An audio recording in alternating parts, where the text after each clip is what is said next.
is to examine the progress made regarding the reorganization of the Department of State and the role that the Deputy Secretary of State for Management and Resources is in ensuring effective management of resources and operations within the department, and the role of this position relative to the Undersecretary for Foreign Assistance and the Undersecretary for Management.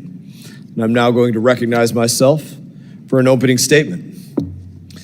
I think it's been very clear that Secretary Rubio is leading sweeping overhaul to give us a State Department that is efficient and accountable, which is something that it has not been. A State Department where every single dollar that goes through that agency, it puts this country, it puts our country, it puts the United States of America first above all else.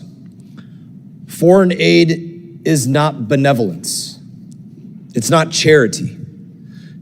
It's a soft power that gives America a chance to get what it is that we need because of some mutual benefit that exists out there between two nations. It's not an opportunity to push radical liberal ideas on countries that would otherwise want to be our allies. As chairman of this committee, I've called out this madness for a number of years. Foreign aid programs with zero benefit to America or even to the countries that they're supposedly helping. America, in many cases, would have been better off burning that money than spending it in the ways that it had previously. In the year 2000, the State Department's budget was $9.5 billion. Under Joe Biden, it was over $55 billion.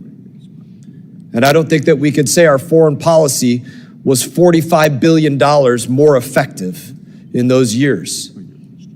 This past Friday, 1,300 State Department personnel were laid off. But guess what? Between 2007 and 2024, 23,000 new State Department employees had been added. More than the number of agents that Border Patrol is mandated to have by Congress. That to me is an astounding number. America did not get the return that it needed on that investment. I could give you a number of examples that we looked at in the Oversight Subcommittee and on this committee over the years, but I'm going to give you just one right now. The disastrous withdrawal from Afghanistan left 13 U.S. service members dead at Abbey Gate. It left people literally hanging off the wings of military aircraft, left an overrun embassy and billions of dollars left behind, along with millions of dollars of condoms left to the Taliban. Those were real things. Many colleagues in here, they tried to defend that record. The same people who said Afghanistan was a glowing success, that withdrawal was, everything was perfect and flawless and nothing could have been done better. The same people that said that are now begging us not to fix the broken machine that let that happen.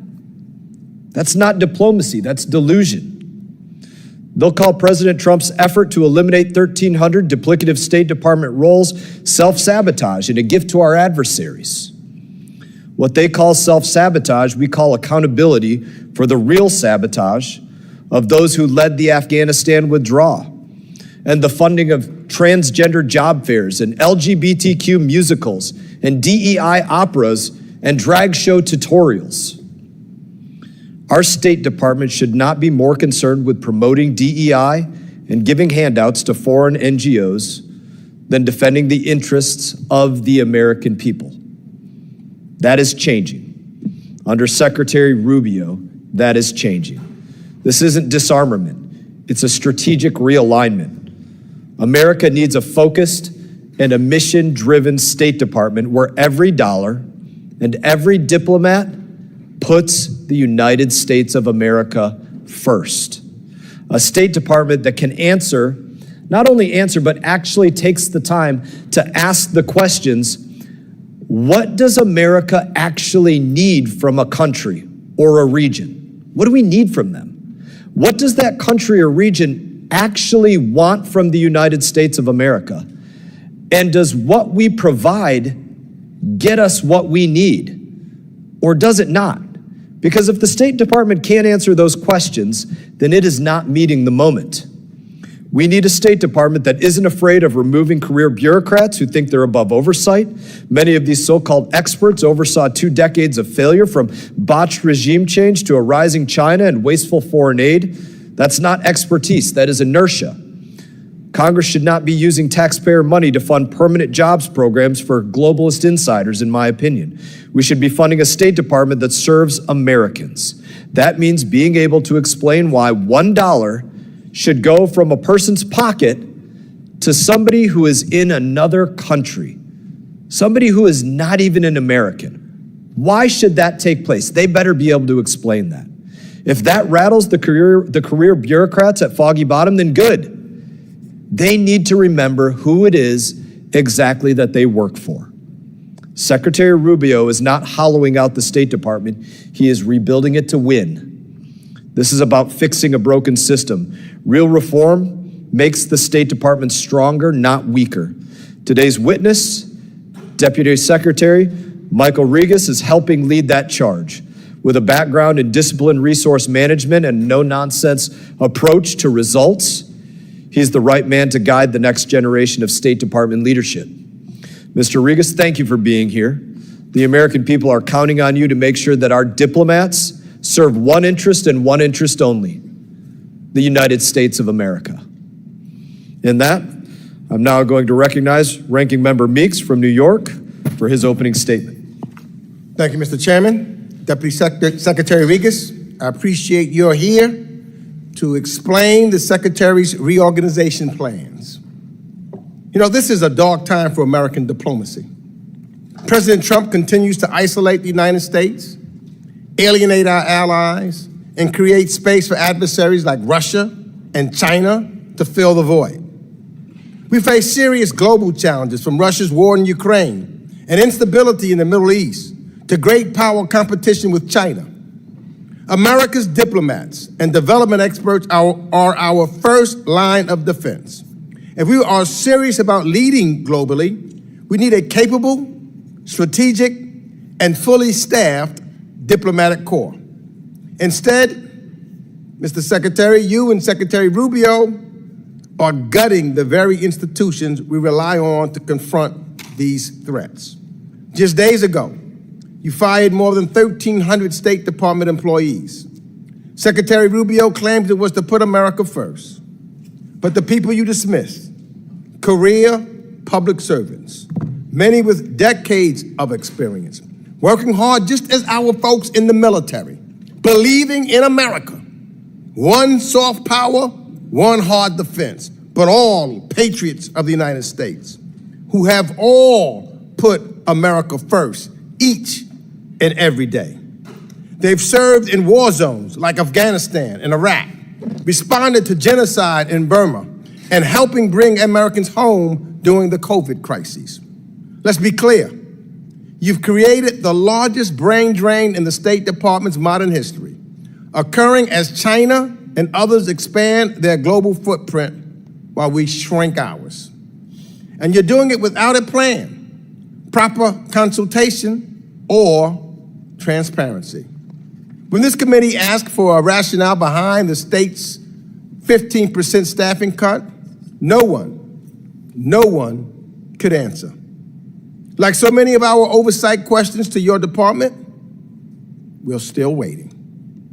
Your budget officials fell back on talking points about how the State Department's budget has doubled since 2000, ignoring inflation, the wars in Afghanistan and Iraq, and the department's expanded mission, including implementing programs like PEPFAR, which has saved over 25 million lives and helped slow the spread of HIV and AIDS worldwide, even here at home. Meanwhile, the Defense Department's budget has almost tripled in that same 25-year time frame. Both our soldiers are heroes, and our members of the State Department are heroes, working for America every day. Yes, state's budget has grown to meet new challenges, but staffing hasn't kept pace. And if the Secretary really wants to shorten the clearance process, the Secretary can do that with a memo, not blind firings. Beyond the numbers, your disregard for congressional oversight is unacceptable. Since January, we've sent dozens of letters asking about plans to reorganize the State Department and unlawfully collapse USAID into state, roll back mandated programs, diversity efforts, and close offices supporting our Afghan allies. Guess what we have received? Almost nothing. The law requires consultation for a reason. And if the secretary can't even stay to answer questions at the one hearing this committee held with a state official, it's no surprise his staff follows suit. If you don't have answers to basic oversight questions, it would be wise to slow down and consider the consequences. The secretary claimed this reorganization was a product of consultation with the workforce. That's false. Your colleague, Andrew Vieperk, admitted it was designed by fewer than 10 people. The secretary also claimed his firings wouldn't affect overseas posts. Also false. We've heard from diplomats who have already sent their families and belongings abroad, only to receive termination notices. Others assigned to serve as critical posts like Baghdad were fired weeks before starting language training or deploying. You even fired officers traveling with the secretary, people preparing his talking points for the very East Asia meetings he was tweeting about. That's not reform. That's chaos. You fired veterans serving at stake without cause, without process, without dignity. One of those veterans said it best, and I quote, "These processes were not well thought out or executed. The personal aspect of this process was as botched as it could have been, and it was completely avoidable," unquote. And you aren't just firing experts, you're gutting the programs they ran, programs that advanced America's interests and protected American lives. What exactly is America First really all about? And let's not forget the $2.9 billion of so-called America First Opportunities Fund, a slush fund Secretary Rubio has proposed to spend on President Trump's whims with zero congressional oversight. House Republicans love to demand transparency. Will they demand it now or rush to rubber stamp his latest power grab? So, Secretary Riggs, are you putting American diplomacy on a dangerous path? Step back from the brink, restore the dignity of American diplomats, and work with Congress on a smarter, strategic way forward, one that strengthens, not sabotages, our global leadership. And with that, I yield back. Thank you, Ranking Member Meeks. I now recognize you, Deputy Secretary, for your opening statement. Thank you. Good afternoon, Chairman Mast, Ranking Member Meeks, and esteemed members of the committee. Thank you for inviting me here today to speak about the President's fiscal year 2026 budget request for the Department of State, totaling $28.5 billion. This figure is a decrease of $25.9 billion, or 48% below the FY25 appropriations. As the Deputy Secretary for Management and Resources, it is my responsibility to ensure we are good stewards of the taxpayer dollars you provide the department and that they are spent in accordance with the goals of the President and the Secretary. Our budget reflects Secretary Rubio's department-wide reorganization and the important work we are doing to make the State Department a more efficient and effective organization, better able to advance the core interests of the American people and accountable to the American taxpayers. As Secretary Rubio has stated, we must reform and streamline the State Department so that it becomes an effective instrument of American foreign policy. When the Secretary announced the department's reorganization plan on April 22nd, the department had over 1,500 office units in the United States alone. This is for an organization that implements foreign policy. Any foreign policy decision, statement, or action at the State Department must pass through more than a dozen or more separate offices for review and clearance before it even reaches a senior State Department official to approve a course of action. This time-consuming and bureaucratic process is no way to run a department in the modern age, where we must move at the speed of relevance. The reorganization will merge, eliminate, consolidate, or streamline nearly 45% of the department's domestic offices. Moving forward, every bureau and office will have a clear mission and purpose. We want to empower our ambassadors and diplomats in the field and our regional bureaus in Washington to push forward the President's America First foreign policy agenda and deliver results for the American people. For too long, single-issue offices have mushroomed in number and influence, often distorting our foreign policy objectives to serve their specific interests, slowing down the department's ability to function. This reorganization includes a new approach to foreign assistance. As of July 1st, USAID no longer implements foreign assistance. Secretary Rubio has ushered in a new era where the State Department takes the lead and utilizes foreign assistance as a core tool of strategic investment and engagement for the United States. The State Department will now directly administer foreign assistance and other functions and programs that align with the administration's policy priorities, as those are being transitioned to the State Department as well. This integration will better align our foreign aid with our foreign policy objectives and will ensure that every taxpayer dollar spent is justified by its benefit to American national interests. Too often, we have funneled billions of dollars in assistance projects that host governments did not even want and that led to no tangible benefit to the American people.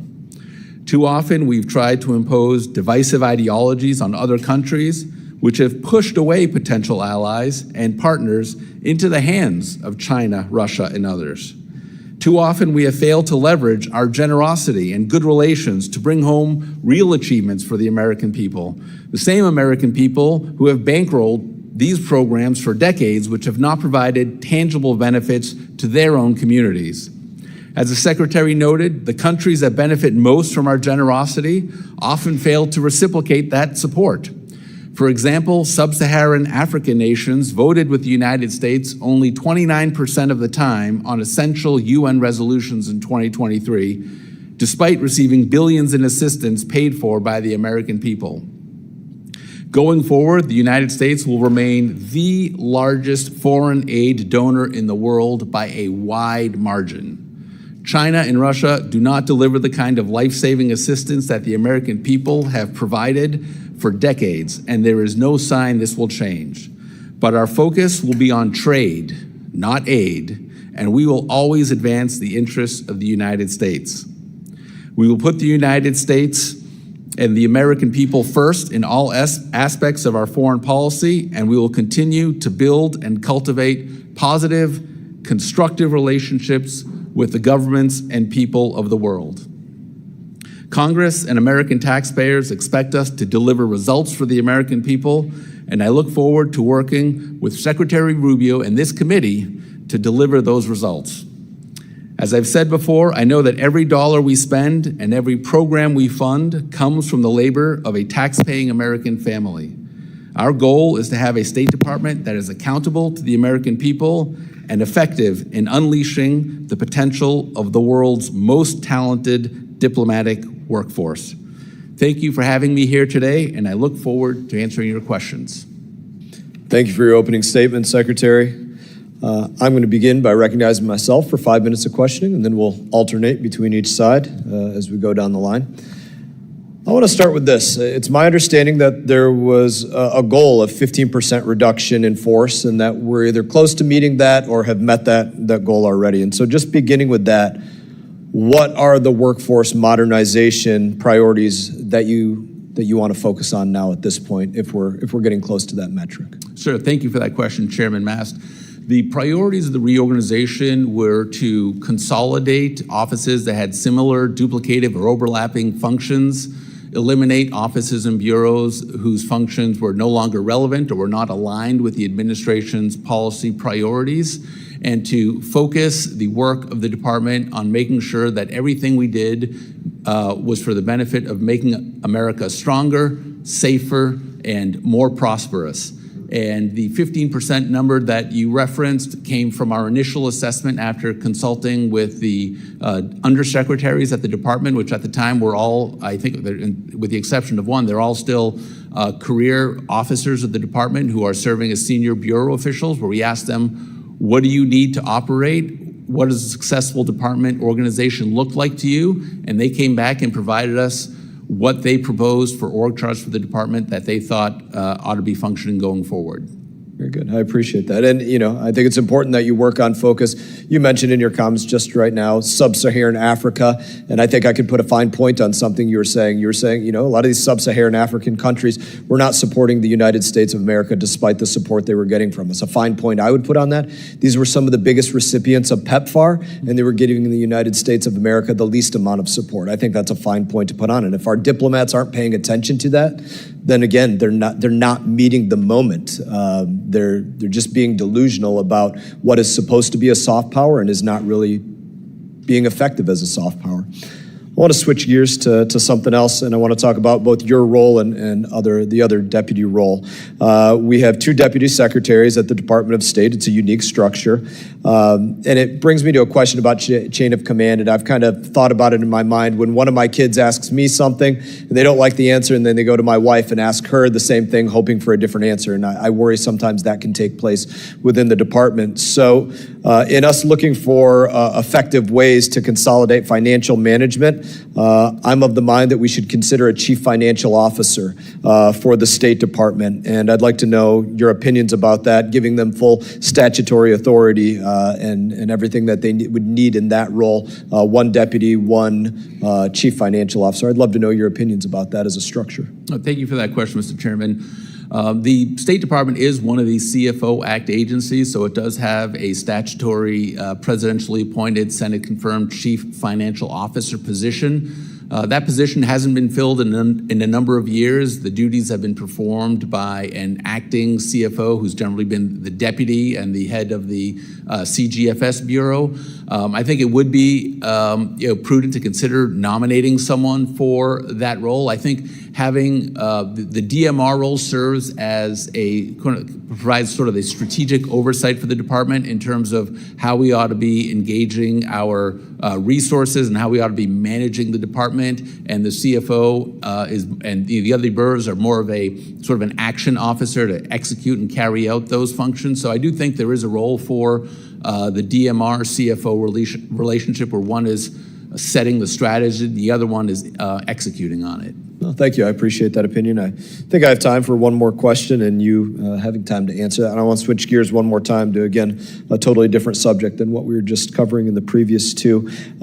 President Trump implemented on April 9th an executive order reforming defense weapons sales. And I'd just love for you to talk a little bit about the progress that's being made on reforming defense weapons sales. Obviously, it's an important issue for this committee, for both the ranking member and myself. It's something that we deal with on probably a daily basis. And so I'd love to hear what's going on with that. Thank you for that question, Mr. Chairman. That's a role. I've recently been designated as the point person to take care of that function at the department and work closely with my counterpart at the Department of Defense. I understand that process just takes too long, both the foreign direct military sales and the commercial sales, and that's something I'm definitely going to be looking into and working with my counterparts at State, at Defense, to find opportunities to streamline that process and make it more effective. I think the President's push to have our NATO friends and allies contribute 5% of their GDP to NATO defense spending is going to be a big impetus to streamlining this process as well. Thank you. My time has expired. I'm now going to recognize Ranking Member Meeks for his 5 minutes of question. Thank you, Mr. Secretary. Let me just ask you a quick question. What do you think of the people that work for the State Department, the women and men? Are they good Americans? Absolutely, sir. This is the third presidential administration I've served in, and each time I've had the privilege of working with some of the most talented and dedicated patriots who want to serve this country. It's never easy to downsize an organization or eliminate offices or bureaus, but we had to put the mission first. And they make sacrifices for this country, right? Sure, I think everyone. They are, they don't carry weapons, but like the men and women of our military, they love this country. They come from the Democrats, they're Republicans, they come from all parts, and they basically took this job making great sacrifices even with their families. Is that not correct? Yes, it is, sir. And so these are individuals who, and I know when Senator Rubio, we had, conversation. He would always, talk about them in a manner of them doing their job and dedicated to do their jobs. Not that they were not meeting the moment. They were meeting the moment. They were doing what was needed. Would you agree with that? Certainly. Okay. So now, let me ask this. Because when Secretary Rubio was here, he said, well, he was in Malaysia, I believe, that he was proud of the department's reorganization. On how it was conducted, he said, quote, I would argue probably in the most deliberative way of anyone that's done one.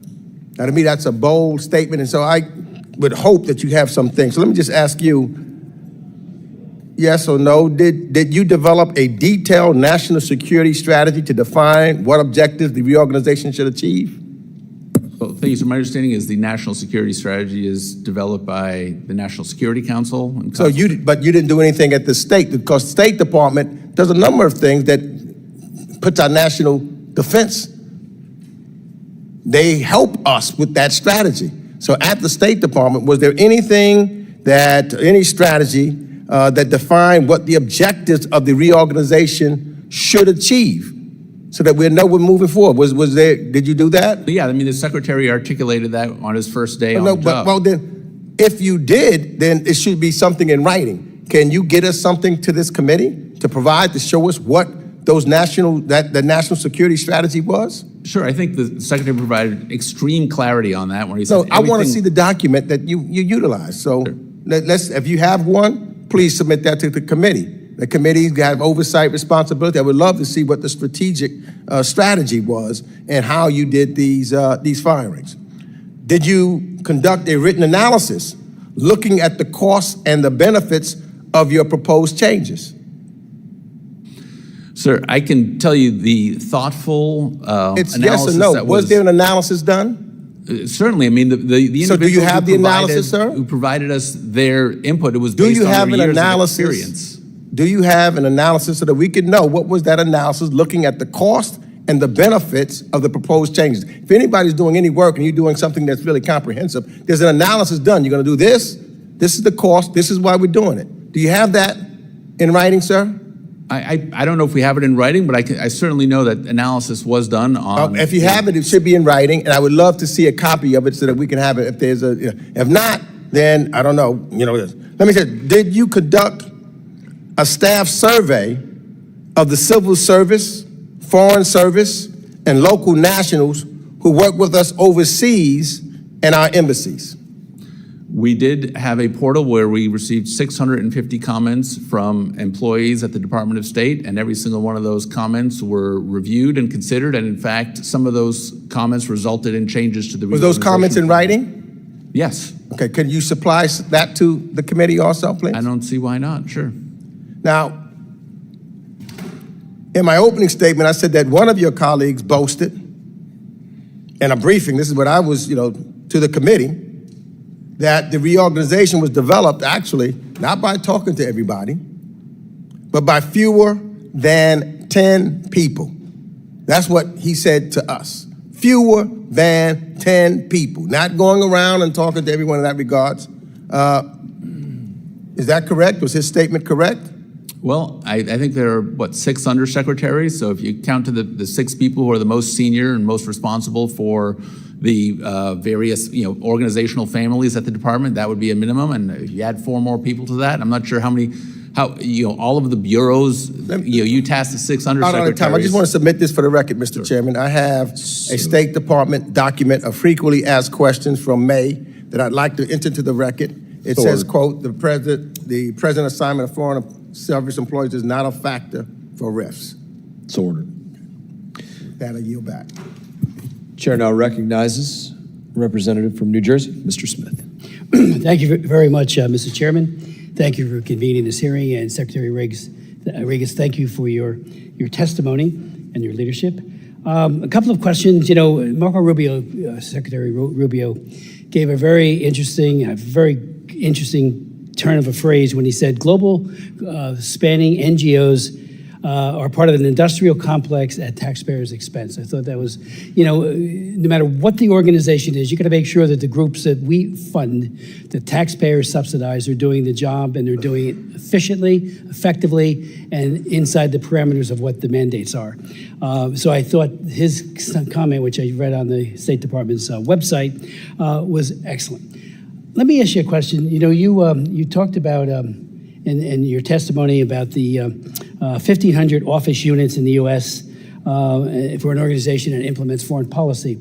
And I'm not sure totally what that means, but I know when I wrote a law back in the year 2004 on microcredit lending, we were trying to help the poorest of the poor, those making less than $1 a day, and we had a great bill, totally bipartisan with my colleagues, and all of a sudden, K Street weighed in and they wanted their cut.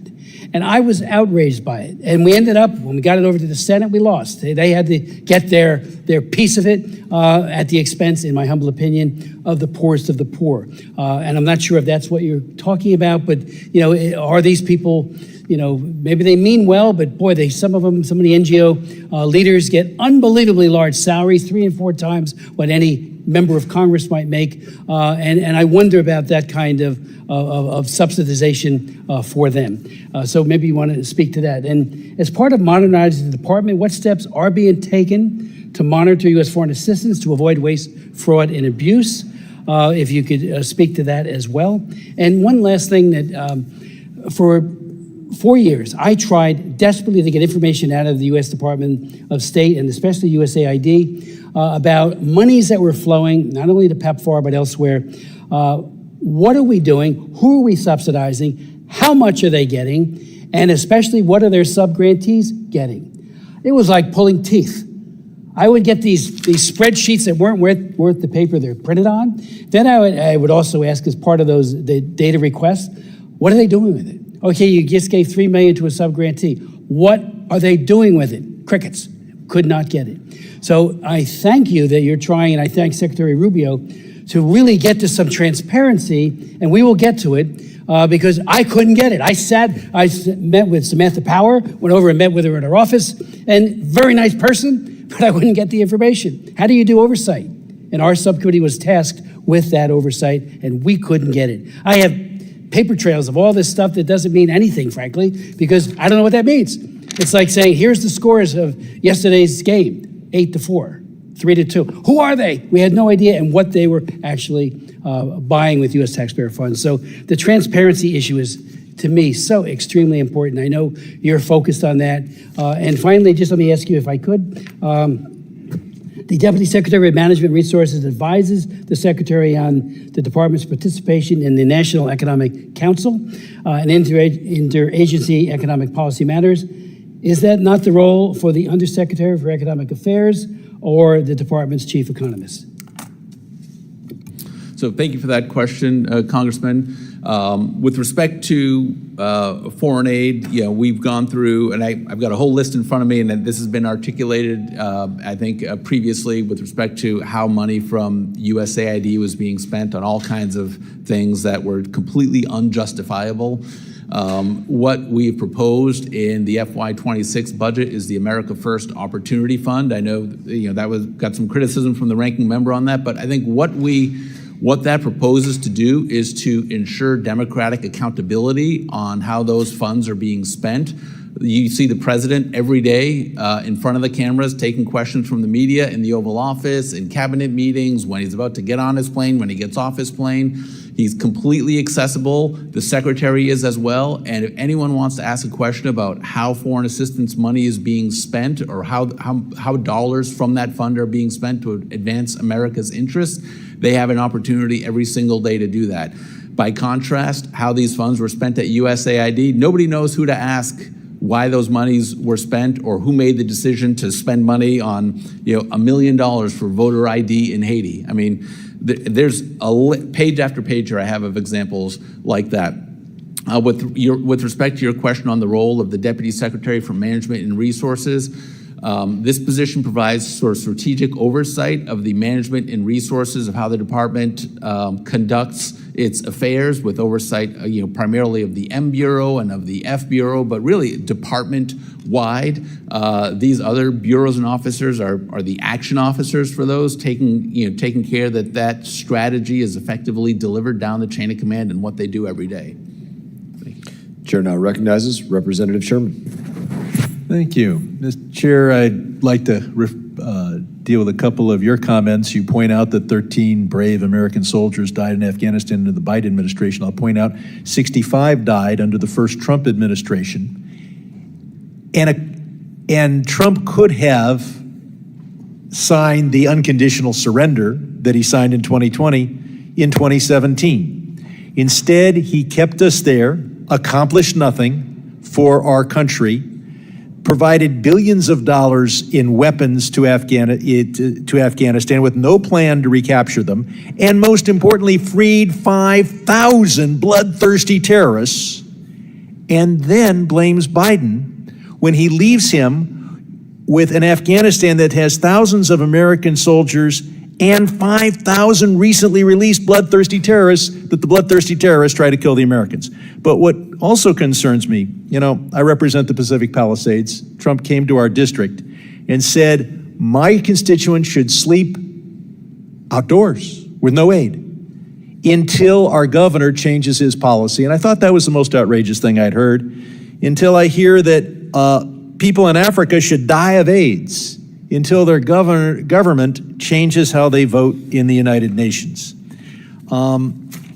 We just had a big brouhaha on the floor where they couldn't pass a rule. Huge deal here in Congress. And it was about the Epstein files. Mr. Secretary, would it harm American foreign policy if we release the Epstein files, assuming, of course, we redact the names of the victims? Sir, I have no idea. So you have no reason to think that it would harm our foreign policy. Carrie Lake was here talking about our broadcasting, and I pointed out that some 354 million people listen every week, or did until you shut it down. And she said, and I'll quote, "Those are government numbers, and I don't trust those numbers." Can we trust the listenership numbers issued by the State Department? I'm not sure what numbers you're referring to, sir. Those are the numbers of people listening every week to Voice of America and its sisters. Well, Issued by the State Department? Yeah, I'm not familiar with that Well, I'll statement. point out that not only were those numbers released under the Biden administration, but very similar numbers were released under the Trump administration. So Carrie Lake was sitting there saying we couldn't trust Trump administration government numbers. Can we trust Trump administration government numbers? Sir, I'd have to. You're the management guy. Right, I'd have to look at what numbers you're referring to. I haven't had officially released government. No, okay.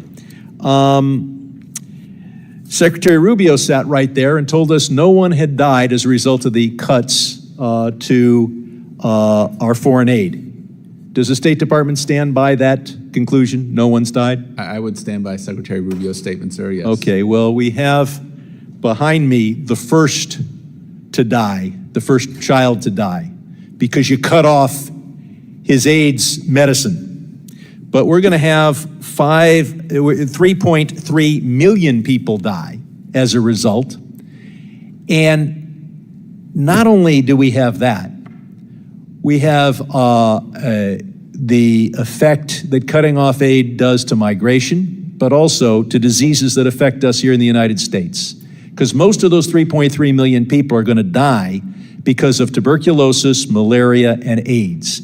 And every time someone in another country contracts one of those diseases, it's a chance for that disease to replicate, mutate, and migrate back here. So we're going to have a lot of deaths in America, not only the 3.3 million deaths there. Now, you recently, I think it was today, that 500 metric tons of emergency food reached its expiration date, and it's set to be burned. Was there a reason why food that was acquired even before the beginning of this administration now has to be burned because you didn't send it to starving people in Sudan and elsewhere? Sir, I'm not familiar with that particular story, but My understanding is it is the policy of the government to not distribute expired food or medicine. Isn't it a huge management catastrophe to have food sit there in the warehouse for 5 and 6 months waiting for its expiration date and never ship it overseas to starving people? Isn't that a huge management problem? I'd have to look at what the issue is. Obviously, I don't know how long that food was there or when it was due to expire. Before Trump got there, and now you're going to burn it. It's hard to say that that's good management. I'll yield back. Gentleman yields back. Now recognize Representative Barr. Thank you, Mr. Chairman. And Deputy Secretary Regas, I certainly appreciate your commitment, the Secretary's commitment, and the President's commitment to always advance the interests of the United States as you look to reform the State Department, which is patriotic work and honors hardworking taxpayers. As you said, you're cognizant that every dollar you spend, every program we fund comes from the labor of tax-paying American families. I can't tell you how many hardworking Kentucky taxpayers ask me why on earth did we fund some of the programs that we saw coming out of the USAID. And it's not just waste, it's that these expenditures in many cases were counterproductive. They were outlays that were directly at odds with American interests. And so I welcome your testimony that we're finally shining a light on the fact that countries that benefit from our generosity often fail to reciprocate that support, citing sub-Saharan African nations who vote only 29% of the time on UN resolutions with the United States, despite receiving billions in assistance paid for by the American people. Now, you've heard the criticism of these reforms, so I want to give you an opportunity to respond to the following that we all hear. Well, if we withdraw from the space, if we leave, even in these difficult, lesser developed countries where, yes, we do have diplomatic challenges, if we just leave, then China will fill the void, that the Belt and Road or our adversaries will fill the void. Mr. Deputy Secretary, does it advance U.S. interests to continue to throw good money after bad to countries that actually cozy up to our adversaries and don't do what we want at the United Nations? Thank you for that question, Congressman. No, it certainly does not advance America's national interest to do that. I think what we're trying to do is tie any foreign assistance to measurable outcomes that deliver for the American people, that make them safer, stronger, or more prosperous. A lot of the so-called aid that China has delivered to countries has really been predatory lending that has not been, that has put countries into debt traps, which they now regret.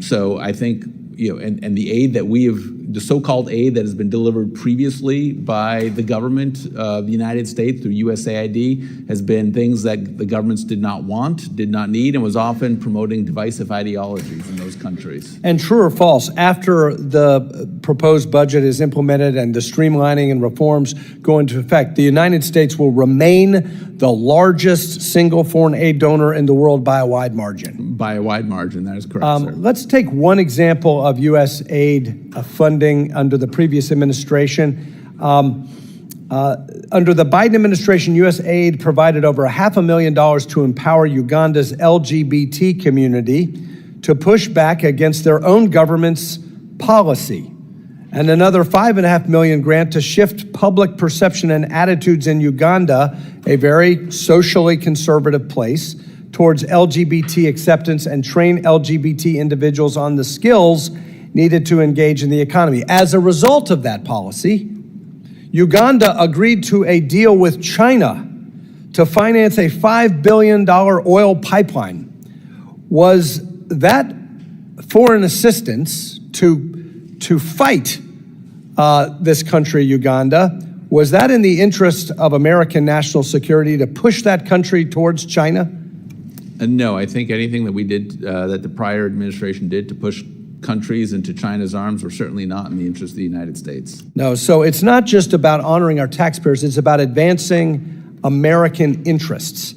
And there may be differences of opinion here in Congress about a particular country's views on a particular social topic.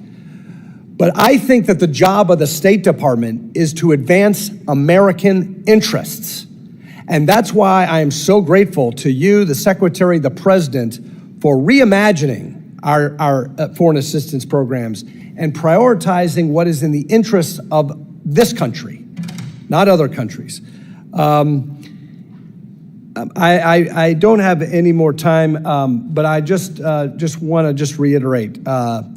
This is the right thing to do, and I think American soft power will not only persist under this administration, but it will actually work under this administration. I yield back. Thank you. Chair now recognizes Representative Keating.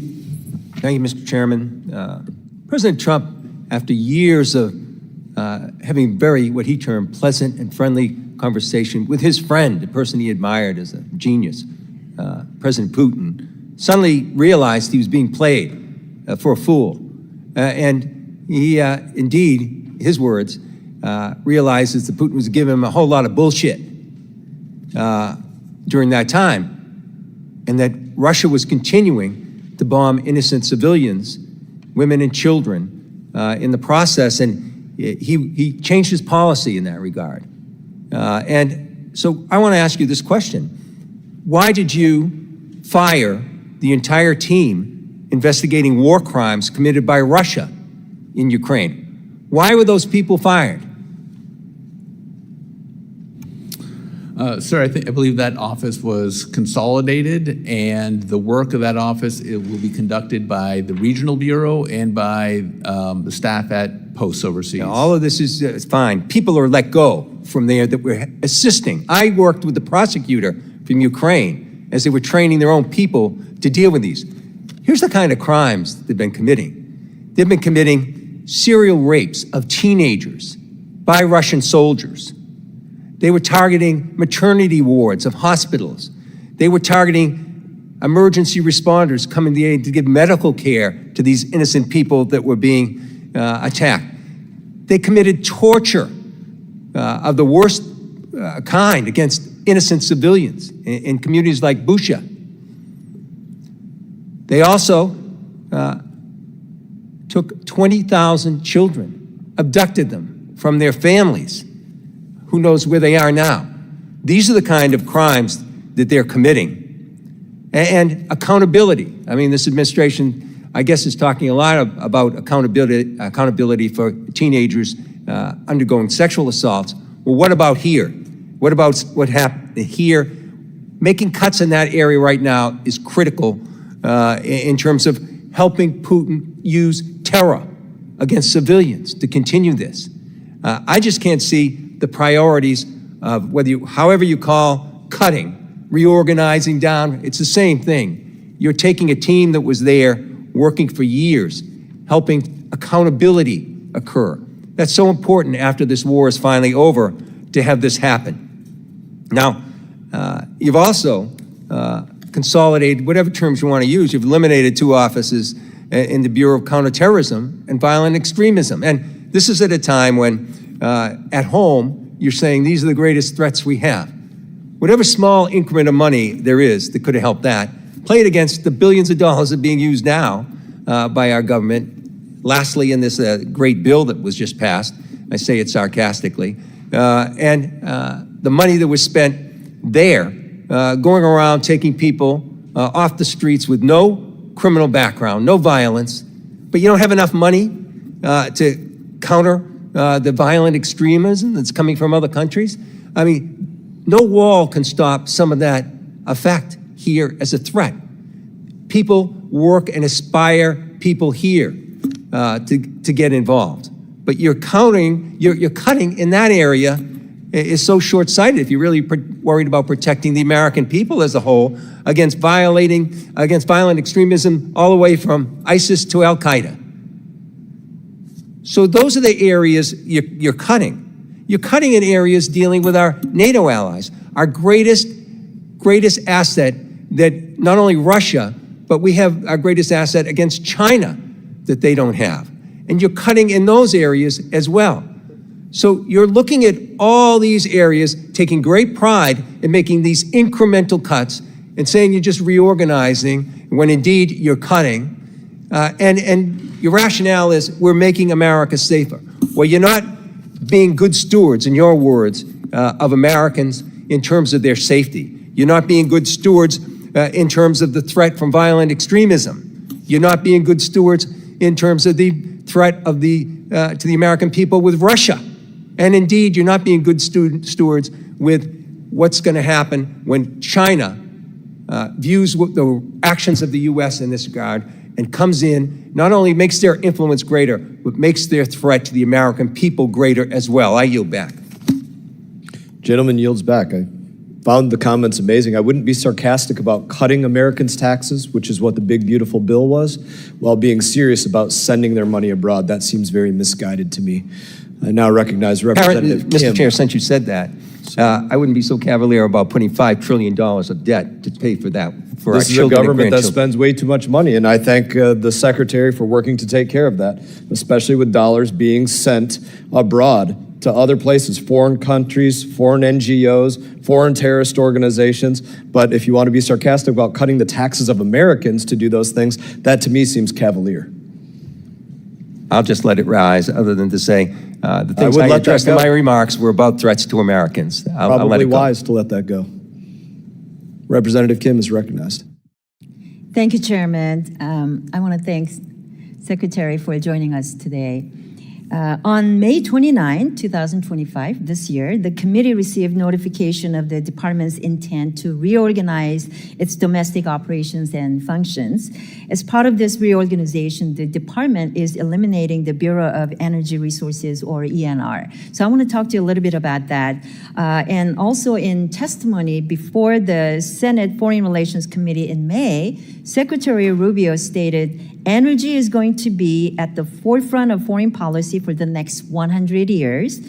And we just don't produce enough global energy to meet the AI demand. I wholeheartedly agree with that. So if energy policy will be at the forefront of our foreign policy for the next 100 years, as Secretary Rubio projects, and we know energy diplomacy is essential to meet our future AI demands, can you talk to us why there is a need to eliminate the Bureau of Energy Resources? Sir, thank you for that. Thank you for that question, Congresswoman. So that bureau has been consolidated into the Undersecretary for Economic Growth, Energy, and the Environment. So those functions continue to remain. Our commitment to energy development and energy dominance are one of the central themes of the President's administration. This is just simply a consolidation of that bureau into the larger It wasn't a economic bureau. criticism or anything. As you know, I chaired the subcommittee on the E-family, so we welcome the opportunity to work on that issue. And I just had my subcommittee hearing on breaking the choke point of China's dominance on critical minerals, rare earth elements. I mean, these are so important issues. So I look forward to that opportunity, and hopefully I can work with you and your office in meeting those demands. But in 1980, moving on, the Foreign Commercial Service was pulled out of the Department of Commerce that was transferred to Commerce to elevate the importance of commercial diplomacy. But looking at the last few decades, the opposite has occurred, in my view. The move divorced commercial diplomacy from our foreign policy and limited our ability to help American businesses access the foreign markets and protect them from predatory practices. Our focus should be helping our American businesses, especially abroad, especially in the region, in the Indo-Pacific, especially with the diplomatic tools in the toolkit in the box that's available. So as we are working to reauthorize the State Department, we are considering a proposal to bring the FCS back into the department. So would you support such a move? I'd be happy to work with the committee on that proposal. I think our engagement with countries. I think the president has really led the way on that with his trip to Saudi Arabia, Qatar, and the UAE, where he showed the importance of economic diplomacy. Obviously, there are other equities, other departments that may have a say in that, but I'd be happy to weigh in about the importance of I that hope work. you can weigh in strongly, and as you do and consider our proposal, you will allow my team to work with yours and then make that transfer back to state. I hope it does as seamless as possible. So I hope you can commit to working with my team on that. Yes. Okay. And in April, there were reports that the department was considering closing its consulate office in Busan, South Korea. South Korea, as you know, is a very critical ally of the United States, and they share our concerns about North Korean aggression, expanding the Chinese influence, and especially in the economic and military areas, and Russia influence in the Indo-Pacific, especially the north areas. So what is the status of that proposed closure of the U.S. Consulate office in Busan, or is there such a proposal to actually eliminate that consulate office from Busan, South Korea? Thank you for that question. So I don't believe there is any proposal to close any facilities overseas. I do know that there was an analysis that was done earlier this year, which reviewed every post overseas, its costs, its benefit, what services it was providing, any revenue it was generating. Consular services in particular generates a fair amount of revenue for the department. Is there any other areas, the U.S. consulates in East Asia and the Pacific region, that is under consideration? So I don't think it's fair to frame it as any post being under consideration for closure. I think an analysis was done or a sort of a data call was done and asked people to assess different posts overseas. But as of now, there are no plans to close any facilities. Got it. Looks like my time's up. Thank you so much. I yield back. Chair now recognizes Representative Bear. Thank you, Mr. Chairman. I'd like to ask unanimous consent to enter into the record the Atlantic article from yesterday that Mr. Chairman was referring to. So ordered. In that article, and we'll make sure you get a copy, Secretary Riggs, it talks about 500 tons of emergency aid, high-energy biscuits that are going to get incinerated. Now, I come from the private sector. We spent $800,000 on shipping that aid over, and it was stored in warehouses in the Middle East. We're going to spend another $130,000 to incinerate those biscuits that have been sitting there. That, to me, does not seem like a good financial investment, since those were already sunk costs. We should have gotten that food to save lives of kids. We've not met before. I don't know you, so I'll take you as an honest public servant. I appreciate that you describe the folks that work for the State Department, for USAID, as talented and patriotic Americans. They are talented and patriotic Americans. I've traveled across this world, gone into refugee camps, gone into conflict zones in Africa and in Asia and elsewhere, and you see these men and women, these diplomats, these civil servants out there doing their work every day, and I think it's reprehensible how they've been treated. Again, I'm not arguing if you want to do a reorganization, if you want to go through section by section, program by program, but how these folks have been treated in terms of being laid off one day, saying, hey, come back the next day, being laid off the next day, you're going to lose a ton of talent. These folks that are at the peak of their career. And when we try to rebuild these organizations, even if they're streamlined and elsewhere, these folks are not coming back because of how poorly they've been treated. And that is extremely unfortunate. And to folks that are watching out there, I am sorry that you were treated that way. You guys are, as the Secretary said, talented and patriotic Americans. I appreciate that this country has changed now. I'm a doctor by training. Part of what led me into public service was growing up in the 70s and 80s and seeing what we did when we saw commercials of babies in Africa starving to death, swollen bellies, flies on their eyes. We didn't just sit around. We're a faith-based country. I appreciate the chairman has us recite the Pledge of Allegiance, one nation under God. This is not what a faith-based country does. I talk to faith-based aid organizations all the time. We're a benevolent country of abundance.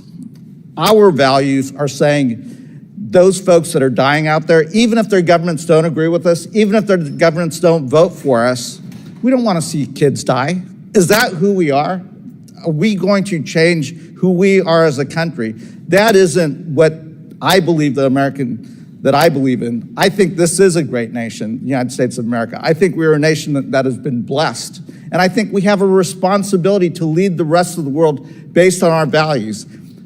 I understand, I've heard my colleagues on the other side, and in your opening testimony, you said, well, this is no longer about being out there benevolent and saving lives. This is about trade, not aid. I hope that's not who we become as a country. I hope we are not now saying, okay, well, we'll go out and save those kids' lives, but you know what? Here's what you got to do in return for that.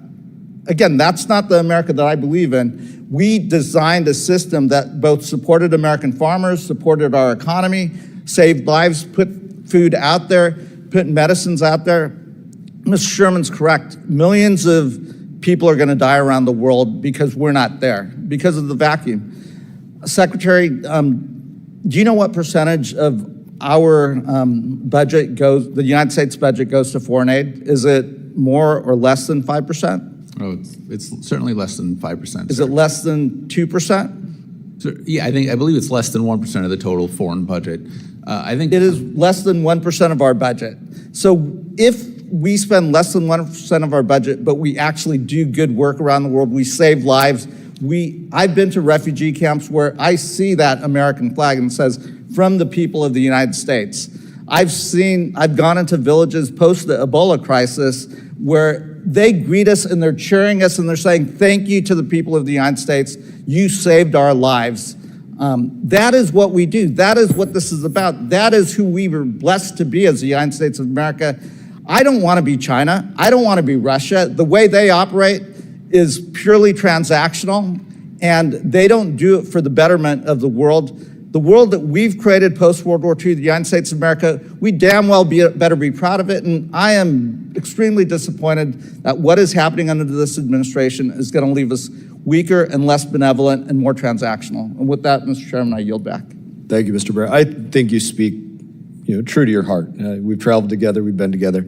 I think it's always an important thing as we look at the budget, and I think we can all acknowledge it's less than 1%, but it's still a borrowed 1% that we are dealing with. It's a 1% that we have to go out there and ask somebody else for money for. And just reflecting personally, most of us don't go out there and ask our local banks for a loan so that we can give that loan away. And it's something that we have to wrestle with as Americans as we deal with our budget. And I appreciate your thoughts on the issue.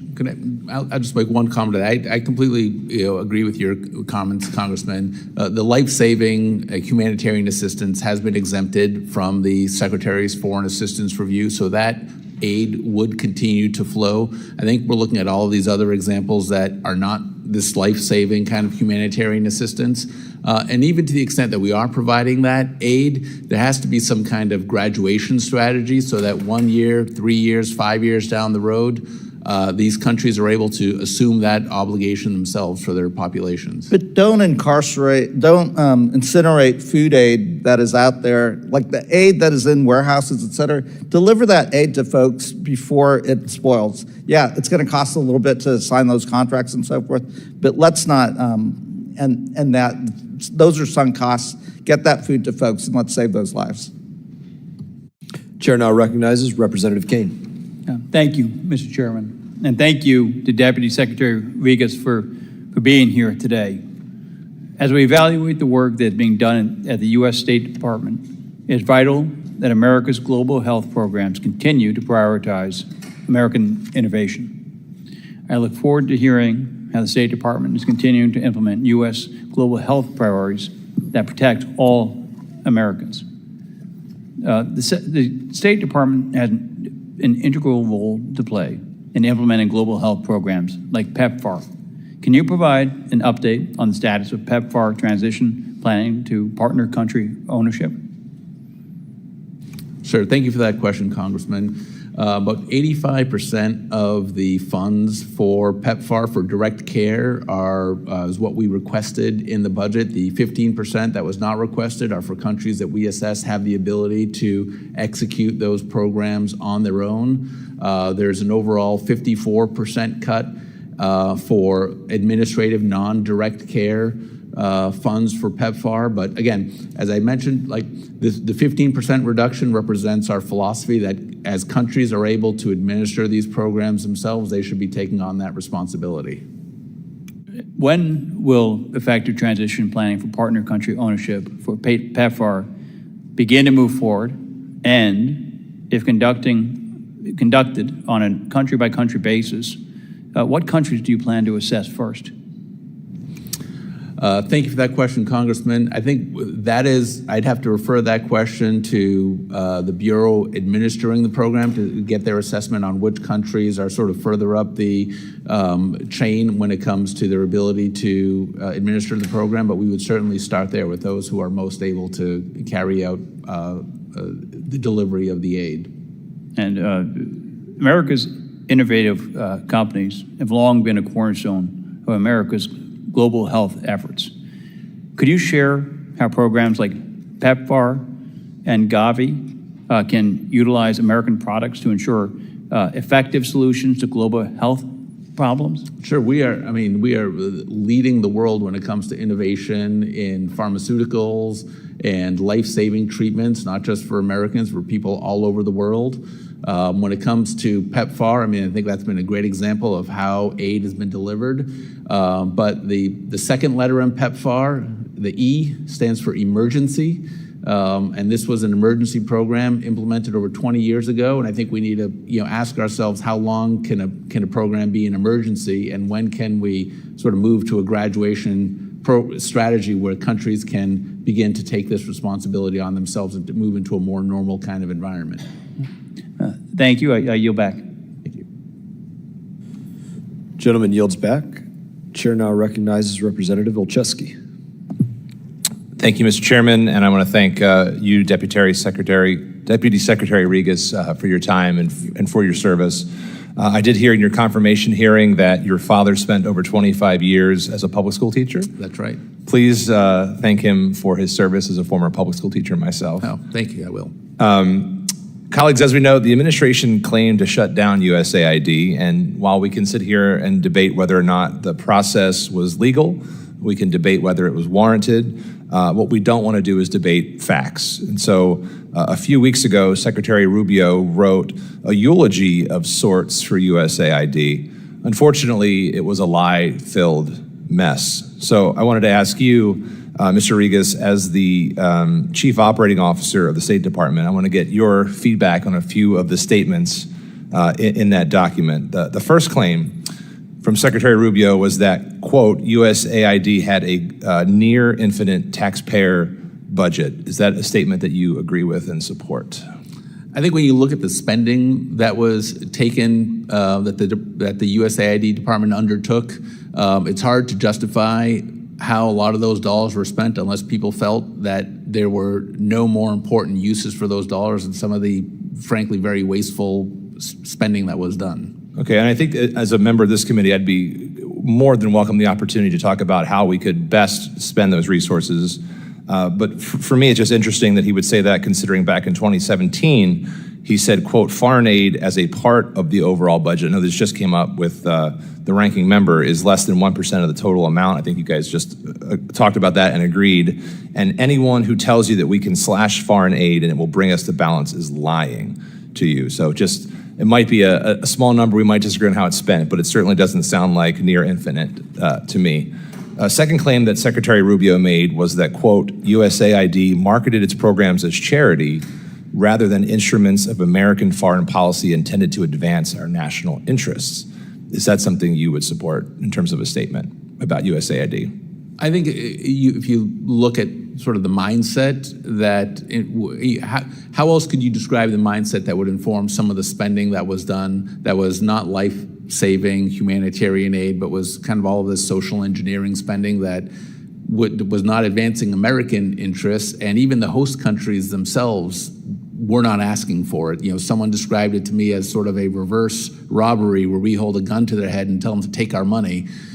That's not a way to sort of conduct foreign assistance, I don't think. Okay, I appreciate that. Again, contradicting himself, Secretary Rubio's past remarks was that foreign aid is not charity and it is, quote, critical to our national security, not a one-off statement. He's also said that if we give foreign aid because it is a, quote, cost-effective way to further our national interests. And I just want to share, in light of the deep cuts that's being proposed, I don't think there's a way to continue advancing those national interests, again, even if we disagree about any specific program. Another claim from Secretary Rubio was that, quote, USAID had little to show since the end of the Cold War. Is that a statement that you would agree with in terms of his assertions? I think I would. I mean, I'd like to know what American national interest that made America safer, stronger, more prosperous could be tied to spending that was done by USAID. Okay. Well, again, I appreciate your response, but that claim is news to me. And Mr. Chairman, I'd like to introduce for the record an article and a study from Lancet that shows from 2011, which was after the Cold War, until 2021, USAID supported efforts to have helped prevent more than 91 million deaths, including 30 million deaths among children. In 2000, more than 1 in 4 people lived in extreme poverty. Today, that number is fewer than 1 in 10. And again, that's thanks in large part to USAID-led economic development programs. So I would argue that's not little to show, that's actually quite a bit. The Secretary did exempt the humanitarian and life-saving assistance from his foreign aid review. So that kind of assistance, I think, would continue, but I think we'd want to see some kind of graduation strategy.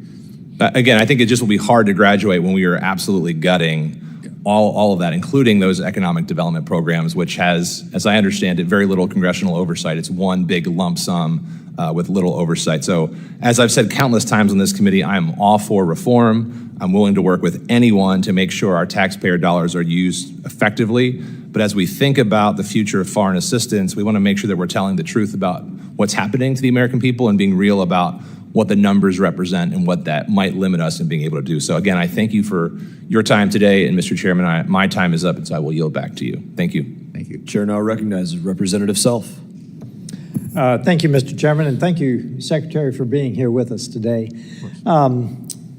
State Department has over 1,500 domestic offices in the United States, all for a department that, as Benjamin Franklin on the wall up there, was meant for foreign policy. Can you elaborate on your plans to merge, eliminate, consolidate these offices? So thank you for that question, Congressman. So the reorganization, which we just sort of began to execute on Friday, will eliminate 100 offices, merge another 100 or so offices, so that the key functions that we want to continue will continue under a combined office. We do have a number of, in federal buildings all over the countries, you've got folks who are processing or taking applications for passports and whatnot, but it does seem that we do have probably more offices than we need for a foreign policy department in the United States. And could you comment, and I'll leave it an open question, on your plans to downsize your workforce? How is that going to be accomplished? So what end? Yes. So what we just did, we did the most complicated reduction in force that the federal government has ever seen, and we did that in consultation with the Office of Personnel Management. I believe we had over 173 competitive areas. And what a competitive area is an office that performs a function. And what we were able to do is, when you're combining two offices, it is personnel agnostic. So individuals who lost their jobs there was no individual who was targeted. We asked the undersecretaries to say, what are the functions that you need to carry out this, the mission here, and what positions do you need to do that? And once those positions are identified, you then take all the employees who are in that competitive area, and you basically compete them against one another based on their seniority, their tenure, their skills, and those with the highest ranking scores are the ones who are retained, and those with the lowest ranking scores are the ones that do not make the, once you reach the complement or whatever it is, 50 people that you need in office or 20, the top 20 remain and the remainder do not. So even though there were, certainly people who were qualified and great patriots who were separated from service, what you can take comfort in knowing is that the people who remained actually were selected using merit systems principles to actually have ranked as higher quality in terms of tenure, in terms of experience, in terms of skills to be able to carry out the mission. So I think I just heard the description of a meritocracy. Yes. Along those lines, though, budget and planning actually coordinates with the Office of U.S. Foreign Assistance Resources in developing policy plans, programs to achieve our goals. But we have heard that decision-making is slowed down due to budget functions being spread across the M family, which includes budget and planning, and the Office of Foreign Assistance. Can you describe how you're going to streamline those offices together to meet your goals? Yes. So that's an excellent point, and that's actually one of the key objectives of the reorganization is taking all of these management support offices, which were spread out among the undersecretariats and even further down among all of the bureaus and offices within each undersecretariat family, and moving them up into one sort of EX bureau within each of the undersecretariats, and then moving most of those management functions over to, shockingly, the management bureau of the department. So they are the one place where most of these functions will be executed. So you won't have redundant offices throughout the department executing on the same mission. Very good. And in the last minute that I have, can you talk about examples of feedback you got from the workforce during your drawdown planning? Yes, thank you. We got over 650 comments from the workforce, and these were really very thoughtful comments, which showed the experience that the workforce had, both among the Foreign Service and the Civil Service, and the care that they took and the thought that they put into how things ought to work based on their experience, describing pain points that they had in their work, how it was difficult to execute on the mission, where they thought we could improve. And all of those comments were reviewed, considered, and a number of them were implemented or were used to revise what the initial reorganization plan was. Very good. Thank you, Mr. Secretary. Mr. Chairman, I yield back. Chair now recognizes Representative Dean. I thank the chairman, I thank the ranking member, and I thank you, Mr. Secretary, for being here. Since his return to office in January, President Trump has chosen to bully our foreign partners rather than to negotiate. This administration has claimed their policies will bring safety, security, and prosperity to America. But all I have seen thus far is weakened relationships with our allies and emboldened adversaries. Friday's termination of 1,300 State Department employees, I would risk to say heroes, patriots, decades of experience and specialized technical expertise will only make us worse off. Combined, they have hundreds of years of experience, expertise, sacrifice, and work, and they got a note on Friday, you're done. Secretary Rubio has repeatedly said, addressing the threat to China is our national security interests. Yet the same day he was in Southeast Asia, lauding the cooperation that will come from future engagements, the entire team that prepared him for his trip were fired. Offices that were responsible for ensuring arms control and non-proliferation of weapons of mass destruction by our adversaries, gutted. As we struggle with drug smuggling at our borders and deaths in our communities, the department fired those who were working to interdict drugs at foreign borders before they would get to our own. Those who were fired were essential to our national security. They were selfless public servants who swore an oath to uphold the Constitution. I so regret the action that your department took. They negotiated key agreements for our global stability. They ensured threats do not reach our borders. They sacrificed their own safety and time with their families, all in service to us, the United States of America. I believe the administration has actively betrayed them. And we, in turn, have lost experts who were quietly and faithfully keeping us safe. Secretary Regas, how is any of this improving the safety and security for America? Thank you for the question, Congressman. With respect to the office that prepared the Secretary for his trip overseas, so none of the country offices were affected, and none of the People who foreign... prepped him were terminated. So that Thank was you. That the- doesn't make us safer. Yeah, Thank you. there was... That's such a non sequitur. Yeah. That does not make us safer. You fired 1,300 people, the very team who prepped him as he was in Asia. I want to follow up on what the ranking member said in his line of questions, and I look forward to you sharing the 600 respondents. Where did that survey go? To whom did it go? And to whom did it go back? 600 respondents. Yes, so it Who went... sent it out and who got it? It was a department-wide email distribution asking all employees, foreign service, civil service for So their... how many people received that email? Everybody? Yeah, that's Every my single understanding. person. That's my It's your understanding. I've spoken to people. They didn't receive it. It's your understanding? It went to everybody? Who sent it out? Did you send it? I did not send it out. It was sent out by staff. Sent out by staff. It was a global distribution list, so I'd be curious as to someone saying they didn't get that email. And, okay, we look forward to seeing exactly the distribution list and who wrote back, because I have a wonder. I bet they didn't write and say, I think you need to can 1,300 people on Friday.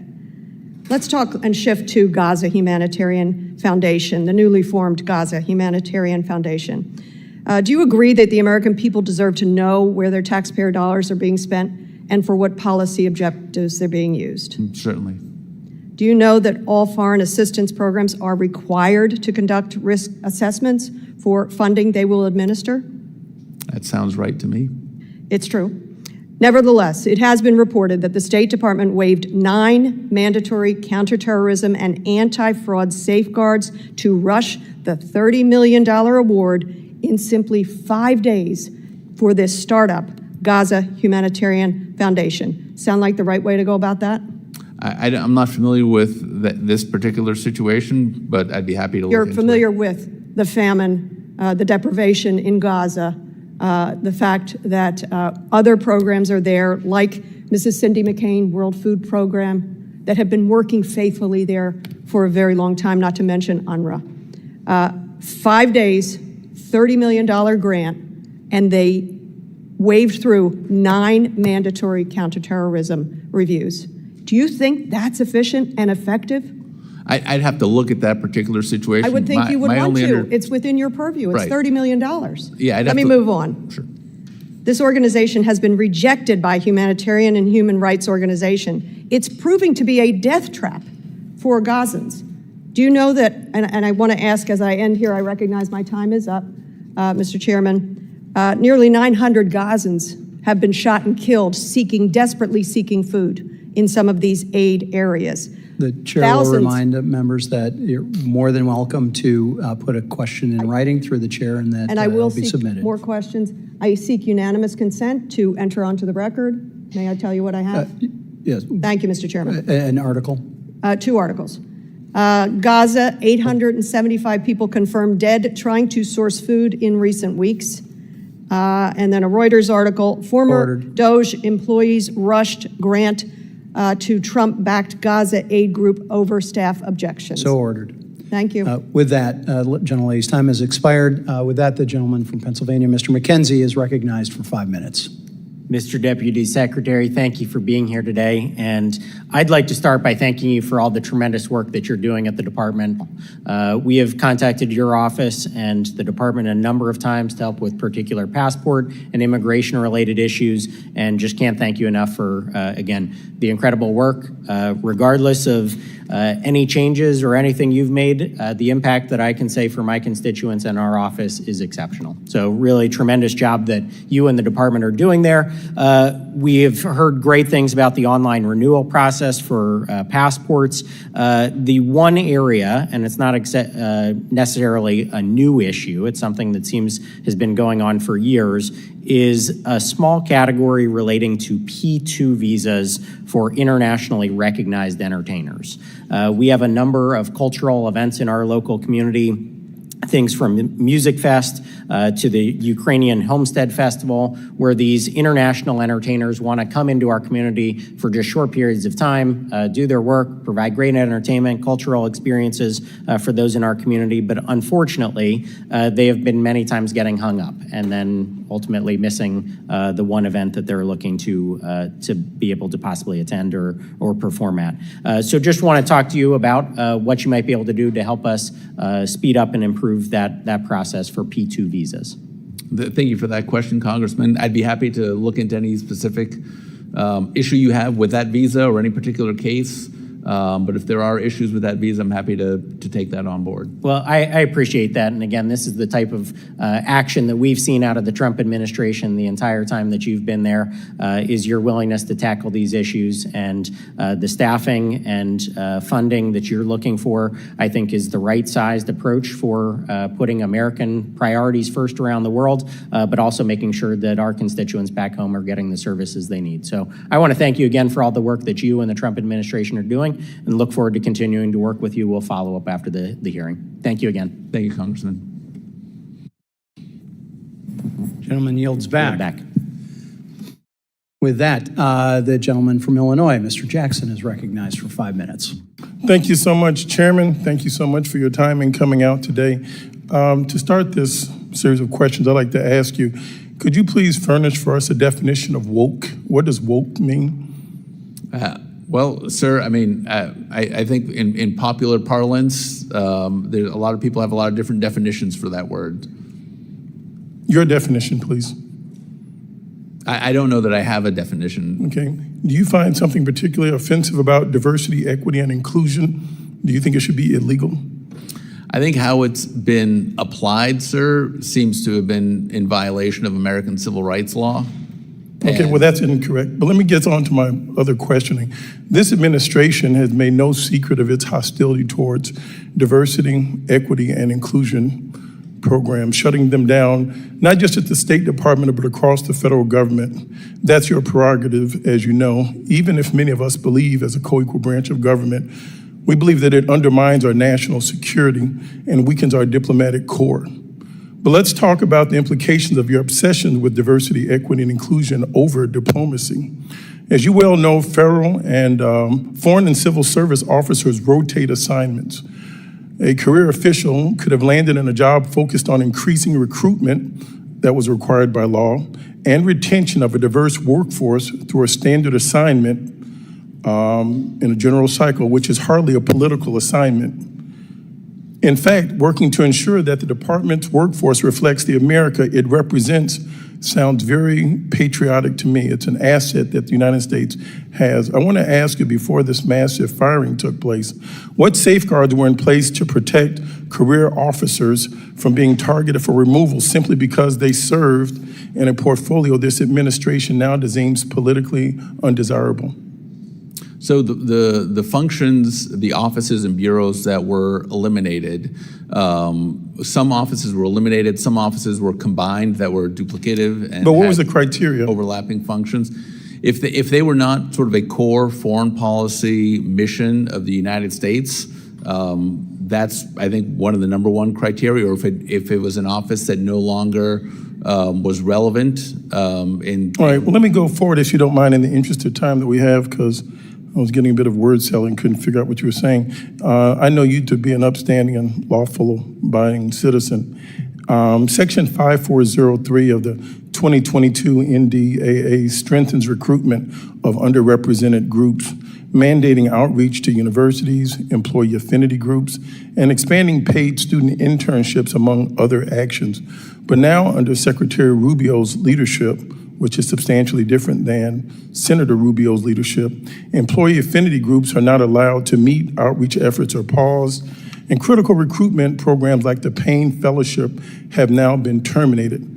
When you talk about replacing diversity, equity, inclusion, has anyone been removed from the Franklin Fellowship program in the State Department? I am not familiar with the membership of the different programs at the department and who's in them and who's not. Okay, well, they have not. I hope you would look into that next time. Can you tell us more about the Franklin Fellowship program on why that program has been protected and preserved? Isn't that a specialty interest group?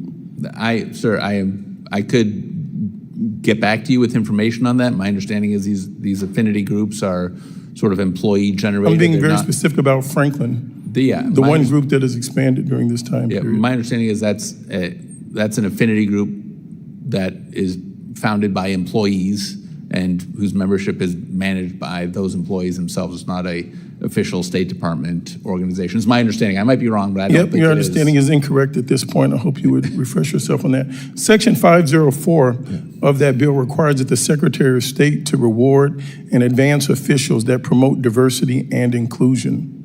But under Secretary Rubio, the department has abolished the performance evaluation criteria. Do you agree with that?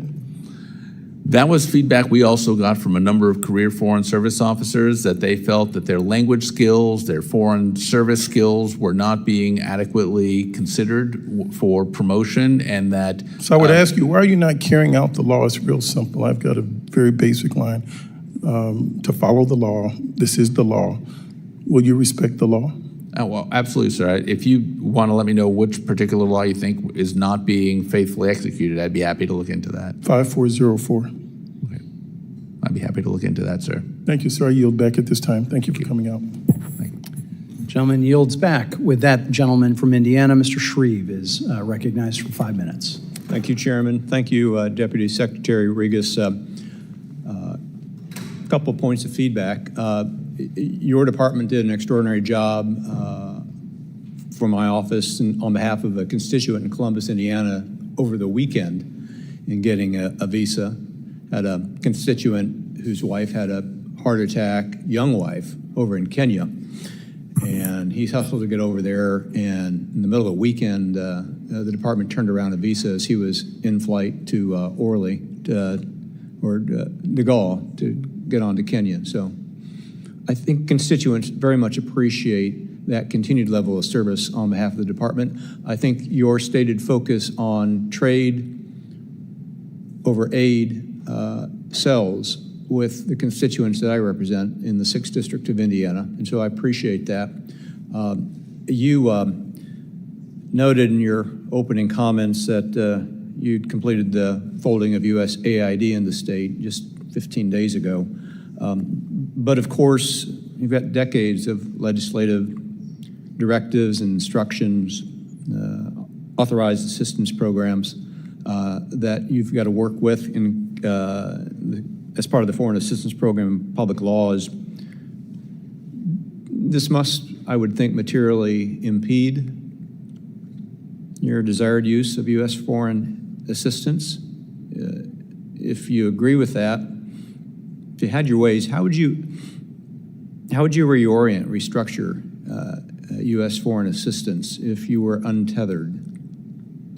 So I think what the Secretary's articulated and the President himself is that foreign assistance should be tied to an American foreign policy objective or a presidential foreign policy priority, and that we should be able to, there should be some kind of return on investment, whether it's going to make America safer, or it's going to make America stronger, or it's going to make America more prosperous.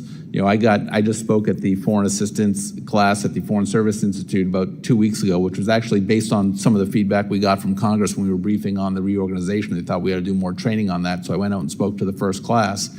And I got a question about could we provide foreign assistance for job development or job training? And my response would be, the way you could justify something like that is if we want to make a trade deal with a country and they're concerned that this trade deal is going to negatively impact the population of that country, you say, hey, if we can spend $1 million on job training, where it's going to generate $10 million or $100 million in net economic benefit to the United States, then to me that's a good return on investment. You say that we spend $1 million, but we got $100 million back for American businesses, or we created jobs here in the United States. So that's the kind of investment opportunity we want to make. We want to help countries help us, or if it comes to remigration, helping countries that want to be a safe third country for folks, or want to take back folks who've come illegally to the United States. but don't have the capacity, we can help them potentially do that as well. So they're relieving a potential economic burden that might be coming from folks who are on U.S. assistance and helping them return back safely to a safe country. I appreciate that. I appreciate your service and that of so many people that you work with. I know that those cuts had to be painful, but you're not spending your own money. And so I appreciate the work that you've undertaken and are playing through. With that, I yield back. Thank you. Representative yields back. With that, Representative McBride is recognized for 5 minutes. Thank you so much, Mr. Chairman. Thank you, Mr. Deputy Secretary, for joining us today, for your testimony, for your patience as we go through the list. As we've talked about throughout the course of this hearing, over 1,300 State Department employees were removed from their jobs last week. I'm curious if you're aware that these layoffs reduced the staff at the Office to Monitor and Combat Trafficking in Persons by 71%? Yes. Okay. Have we seen a 71% reduction in human trafficking globally? My understanding is the responsibility of most of the folks who were reduced were actually writing reports. They were not actually engaging in the field as Foreign Service officers. Is there not a role for individuals, employees of the State Department, to be able to monitor and understand the full scope of the human trafficking crisis? Oh, certainly, yeah, that function continues to remain. We do have people continuing to write reports, but there was just an excessive number of folks who were writing reports. So 71% of this office was useless? I would say there was a number of redundant functions. I'd be happy to give you a list of the positions that were eliminated.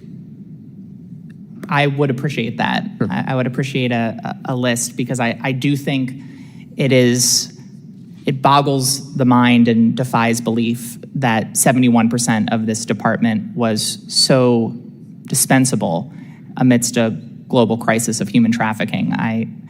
I'm not surprised that the MAGA base is now questioning this administration's commitment to human trafficking globally and domestically. But I want to move on to talk about waste and corruption. While claiming to root out waste, fraud, and abuse, DOJ itself has estimated that shuttering USAID will cost taxpayers more than $6 billion and millions of dollars worth of humanitarian aid, which the U.S. has already paid for, and it's wasting away in warehouses across the world.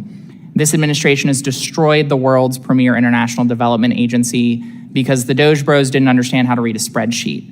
This administration has also paused enforcement of the Foreign Corrupt Practices Act while foreign interests spend millions at the president's resorts. I simply fail to see how these actions make Americans safer, stronger, or more prosperous. And I want to focus in on this topic of waste, fraud, and abuse. Mr. Deputy Secretary, are you aware of the America First Opportunity Fund that's been talked about? Yes. Okay. What is this account actually going to fund? So this will be the premier foreign assistance fund for the department, which will be at the direction of the Secretary, and it will provide for foreign assistance that will make America safer and stronger and more prosperous, and will provide for democratic accountability in how those funds are being spent, so we don't have the situation where we had all of these examples of foreign assistance spending that kind of shocked the conscience of ordinary Americans about how their taxpayer dollars were being spent overseas for purposes that didn't advance our national interests, or we were being spent on things that even the host country did not want. Can you tell us what controls, if any, will be put in place to ensure that this fund cannot be used for personal or political benefits of anyone in this administration? Sure, I think there are numerous controls in place. You have public accountability, number one. You have congressional oversight. You've got inspectors general who can review all of these spending. Congressional oversight. Well, I don't think we're seeing much actual congressional oversight by the majority right now in this Congress of this administration. So I am skeptical that this slush fund will have any kind of appropriate oversight.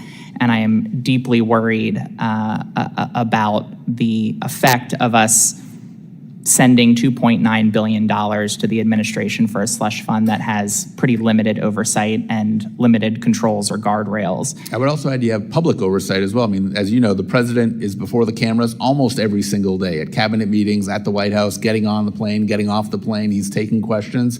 Any enterprising reporter can ask him about how this money is being spent. You're right. He does talk a lot on TV right now. I did see him recently try to defend not releasing the Epstein files. But with that, I will yield back. Representative yields back. With that, the representative from Indiana, Mr. Baird, is recognized for 5 minutes.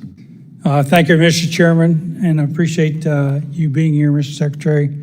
And I guess my question focuses on the fact that your duties as the Deputy Secretary of Management and Resources, you oversee modernization and operational efficiency.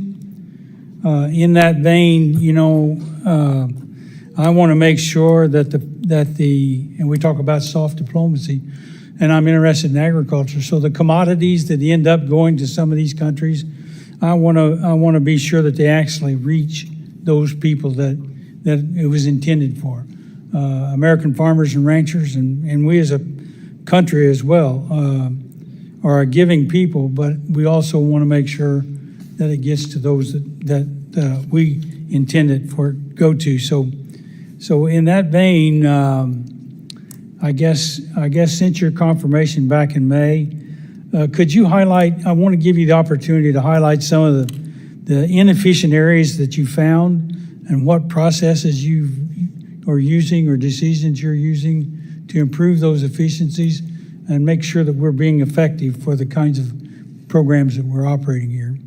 Sure, thank you for that question, Congressman. So we've conducted an extensive review of the organization at the department, led by the undersecretaries at the department who, at this point, were all career Foreign Service officers or career civil servants who've been at the department for years and have tremendous experience and knowledge about how things work and how they don't work, and have experienced the department on a bipartisan basis through Republican administrations and Democrat administrations, and told us what they thought worked, where there were duplications, where there were offices that were not really performing well, how we could do a better job advancing America's foreign policy interests and the president's foreign policy priorities.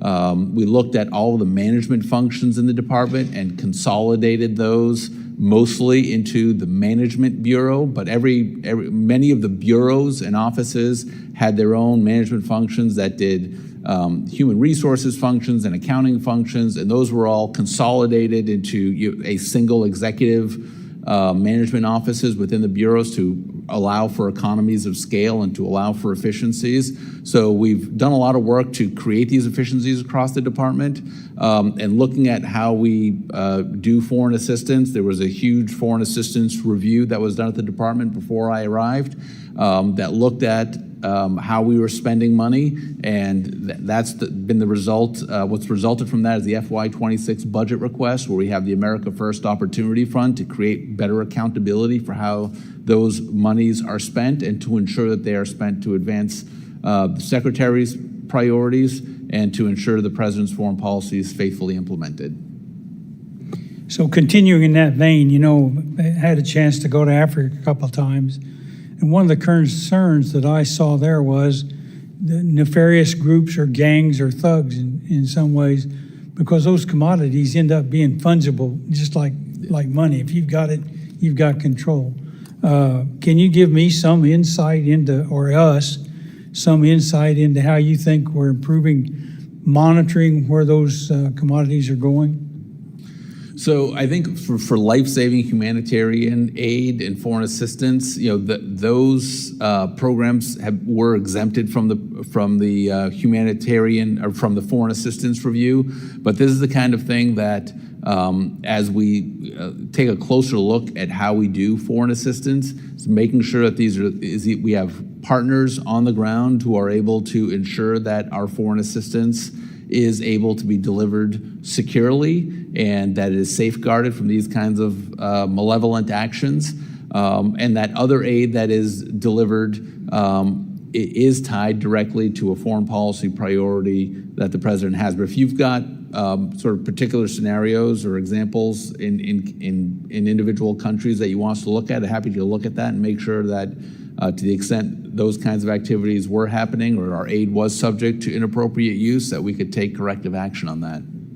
And I thank you for mentioning, again, you mentioned it earlier, but the fact that those humanitarian efforts are exempted from this, from what we're talking about. So with that, I got about 17 seconds less, and that's enough to just say thank you for what you do. Thank you, sir. The gentleman yields back. With that, Representative Titus from Nevada is recognized for 5 minutes. Thank you very much. I'd like to pick back up with something Ms. Kim was saying earlier about the closing of consulates. Earlier this year, your department sent a preliminary notification to Congress that it was going to move to close dozens of consulates and embassies, and they're around the world. They range from Luxembourg to the Maldives, from Durban, South Africa, to Busan, South Korea. I mean, they're everywhere. And one that I was especially concerned about was in Europe, and it's Thessaloniki, plans to close the consulate there in Thessaloniki, Greece. And I think this is at a time of real rising geopolitical instability, especially in that part of the world where Greece plays such a key role. The consulate there, especially, it's ensuring the potential of the base at Alexandropoli and the port at Thessaloniki. It plays a role in the implementation of IMEC. It's helping people come to the Olympics. I just wonder, without the consulate, aren't the beneficiaries of our not being there going to be China and Russia? And given your experience and connections there, do you really think that's a good idea?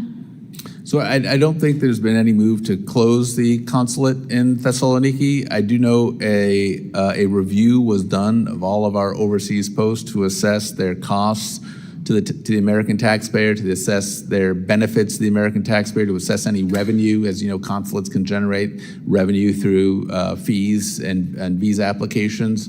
But my understanding is I don't think any decisions have been made regarding closure, but people may be drawing conclusions from that analysis if they're looking at a consulate that maybe is very high cost or is in a remote area or is not providing substantial benefit. But I'd be happy to look at any particular concerns you have about individual consulates. Well, I appreciate that, because when the secretary came to the committee, I asked him about how we're going to process visas for people to come for the upcoming Olympics and the World Cup if you're cutting these different consulates, because that's where a lot of people go. And he said, and I'll quote him, "There is no proposal at this time to close embassies or consulates. There has been media reporting because people like to leak lies, but there's been no such proposal, and I think I would know." Well, we're not hearing any more specifics, whether it's what's happening with the study, is it going forward? Are you going to consult with Congress, because that's the law, before you close any of these overseas posts? Oh, certainly. I mean, we've consulted on the reorganization that we've just begun to undertake, and I think my understanding is we provide briefings. I think 8 briefings per day to the Congress on various activities that are happening at the department. So I don't think this would be any different. All right. Well, if you can help me get that information, I'd appreciate it, because I think China is expanding its diplomatic footprint while we're decreasing ours, and that seems to be not in our strategic interest. Another thing I'd like to ask you about is what Ranking Member Meeks was talking about with the present assignment of Foreign Service employees not being a factor for RIFs. I think that was kind of the conclusion that he drew based on a circulated department memo back from May. But we know that's not true, because just last month, without talking to Congress, y'all changed the Foreign Affairs Manual, and that's the document that sets out the procedure for RIFs, and now it makes it easier to fire Foreign Service officers.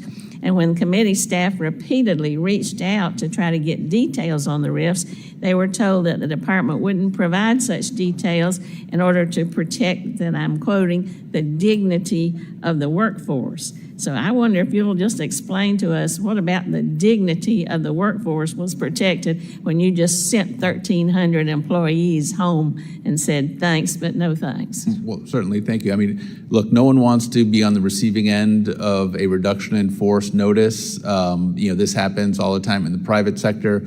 It happens, I think President, Clinton, he reduced the federal workforce by, I think, 377,000 employees. The federal workforce was reduced by 220,000 under President Obama.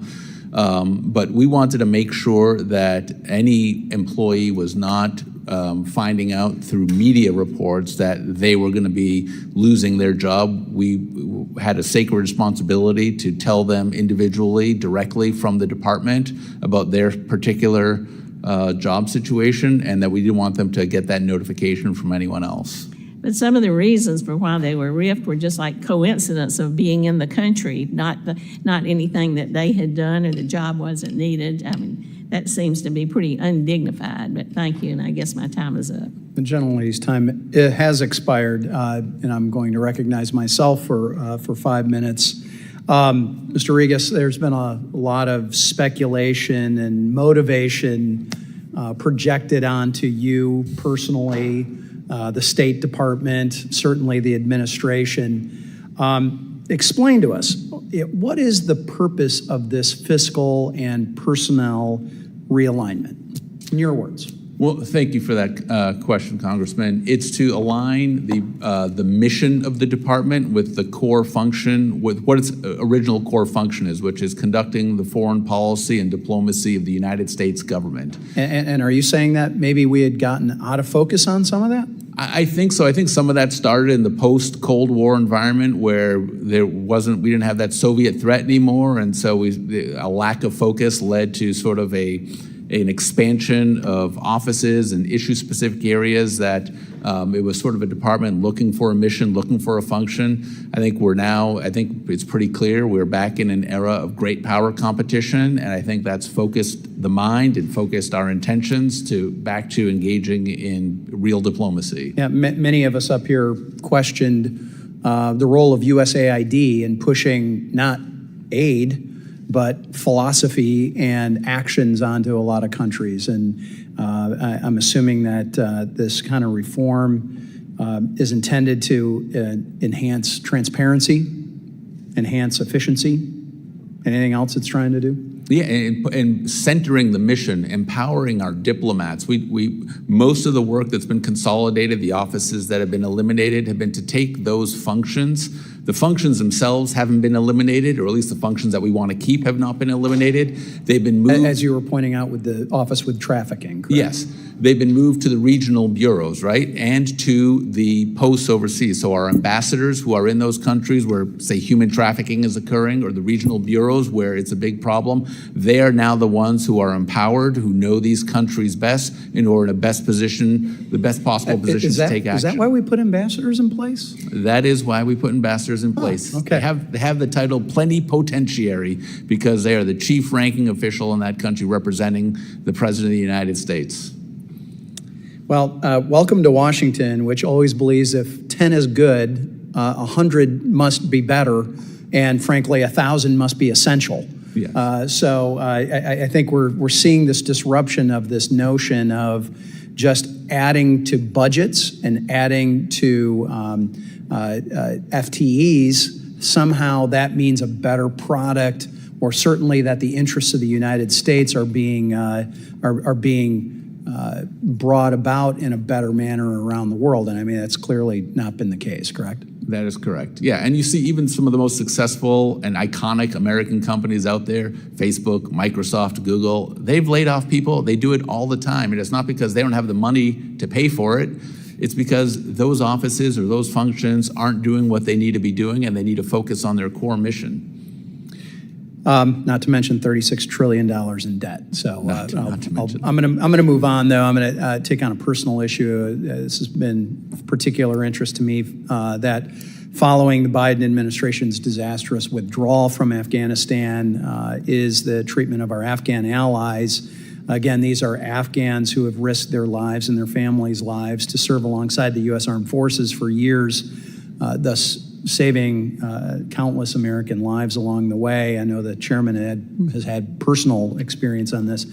I've said this on many occasions that we must uphold that sacred commitment that we've made to them, and I believe these brave Afghanis who have undergone rigorous vetting processes that have been required and properly so are welcome into my neighborhood and my state anytime. Can you give me a quick update on the status of the U.S. Department of State's Office of Coordinator for Afghan Relocation Efforts, CARE? So yes, we're continuing to process those requests for folks who want to get SIV visas. I believe we have $500 million from the prior year that we've deemed sufficient to continue operating that effort going forward into FY26. We've admitted, I think, 1,200 folks under that program since the beginning of the administration. And the functions of the CARE office have moved to the regional South Central Asia desk. Again, this is part of how we're empowering the regional bureaus and the ambassadors to take care of the diplomatic work in their countries and in their regions, the people who are best positioned to know those areas best. So that work is continuing. All right, my time has expired. With that, Representative Jacobs from California is recognized for 5 minutes. Thank you, Mr. Chairman. Deputy Secretary Regas, thanks for being here. I want to start with the Global Fragility Act. As you know, a bipartisan landmark law that passed in 2019. This law was designed to implement many of the lessons from years of costly and unsuccessful U.S. stabilization efforts in Iraq and Afghanistan and Somalia. And it was designed to make foreign assistance more strategic and effective, something I know the Secretary has said he cares about. Congress remains very committed to this law. I just recently introduced a GFA reauthorization bill with Chair Emeritus McCall, and the House National Security Appropriations Bill just appropriated money for GFA implementation. Secretary Rubio also recently promised Senator Coons in an appropriations hearing that GFA would still be implemented at the department. However, the RIFs announced last week closed the office, the Conflict and Stabilization Operations Bureau, and fired the staff that have implemented GFA since its passage. So, Deputy Secretary Regas, how does the department intend to implement the Global Fragility Act if you just fired all of the relevant staff with the institutional knowledge and expertise to do this effectively? So thank you for that question, Congresswoman. The functions of that office are going to be carried out at the regional bureau level, and this is something the Secretary's talked about, is empowering both our ambassadors and the regional bureaus who are charged with doing the diplomacy rather than sort of specific functional offices. So we're focusing the functional offices and empowering the regional offices to be able to carry out those diplomatic functions. Sure. There are about 20 people who were previously dedicated to GFA implementation, who were carrying out important coordinating, monitoring, evaluation and learning, and planning functions. Exactly how will that be replaced? So those functions are going to be done at the regional bureau. So each of the regional bureaus will take responsibility for those functions to ensure, and they're taking responsibility for foreign assistance in their regions, and the ambassadors are going to have responsibility. I understand. But why didn't you move over anyone with any actual experience with GFA to the regional bureaus if that was your intent, instead of firing them? So the folks, the folks who are in those offices are also working contemporaneously with people in the regional bureaus. So I don't think it's correct to say people in the regional bureaus or at posts don't understand how to carry out foreign assistance in accordance with the Global Fragility Act. So I'm very confident they're going to be able to do that going forward. Deputy Secretary Regas, you and I both know that foreign service officers and civil servants in the regional bureaus are already stretched thin. And the idea that we are now putting on top of that significant programmatic and coordinating and monitoring and evaluation on top of their existing workload without any of the expertise or institutional knowledge from that process over the last 5 years. And remember, this bill passed when President Trump was president the first time. This is not some lefty priority. This is a bipartisan priority of Congress. Can you provide to our committee a clear plan for how the department will implement GFA, including by ensuring adequate staffing with the appropriate conflict expertise and implementation experience? Sure. So we have hired or are in the process of hiring back about 400 folks who had worked at USAID, at the regional bureaus, and at posts overseas, in addition to hiring about another 400 folks who are going to be locally employed staff who help to administer these programs.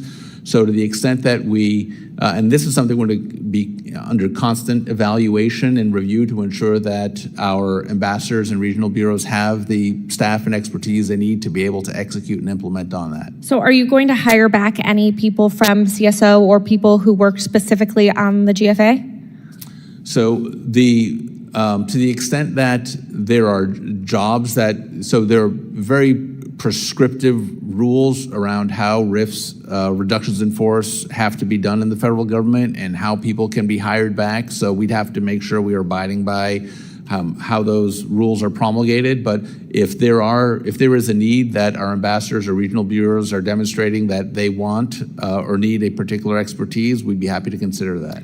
Okay, well, I will look forward to that written response from you on what the actual plan is. I will also say in the CN that we received, the reorganization CN, it said the Office of Foreign Assistance Policy was going to take on certain statutory policy. What you're telling me is that it will actually be the regional bureaus who are doing the GFA implementation. So if we could also get clarification on who actually will be responsible, bipartisan, congressionally mandated GFA implementation. Please include that in your written response on the plan to implement it. Thank you. I yield back. Thank you. Chair now recognizes Representative Lawler. Thank you, Mr. Chairman.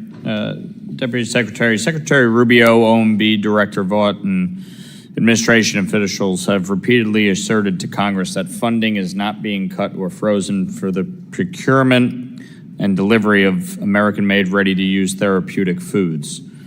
However, as of today, as I understand it, no RUTF orders have been processed this year, and the two nonprofit manufacturers who make these products, which are sourced from 27 states across the U.S., are in danger of going out of business. Can you provide me with an update on the status of moving these orders forward? Thank you for that question, Congressman. I regret I'm not familiar with this particular issue, but I'd be happy to take it on board, look into it, and get you a response. Okay. If you can do so expeditiously, that would be helpful. I will do so, sir. Thank you. What is the status of the State Department's Office of the Coordinator for Afghan Relocation Efforts? So that office, we're still processing SIV visas under Chief of Mission Authority. That work, like the work of a lot of that's being done at the State Department now under our reorganization, is being moved to the regional bureaus. So it's being moved from that, the care functions are being moved to the regional South Central Asia desk. My understanding is we've admitted about 1,200 people under this program since the beginning of the administration, and that work, the processing of those visas continues. So you expect that program under the auspices of the regional desk will continue moving forward? Yes, it is continuing under the South Central Asia desks, yeah. Okay. Do you see has there been any discussion of changes to the actual approval of visas for Afghanistan interpreters and others that helped us during the Afghanistan war moving forward? Or do you see the program largely continuing as is? My understanding is that about 400,000 people have been admitted with SIVs from Afghanistan, and that the so-called easy cases have kind of made their way through, and there are sort of a number of hard cases at the end of people who did not or could not pass vetting to be admitted into the United States, and so. I think it's down to harder cases now, so I don't know that we're going to see the kinds of numbers we've seen previously admitted, but the review work continues. One of the things that was obviously a big concern with USAID was some of the funding that went to different projects or entities that, on the face, we would not support. For instance, an anti-Semitic rapper who got $3 million to promote anti-Israeli rap songs in Gaza and the West Bank.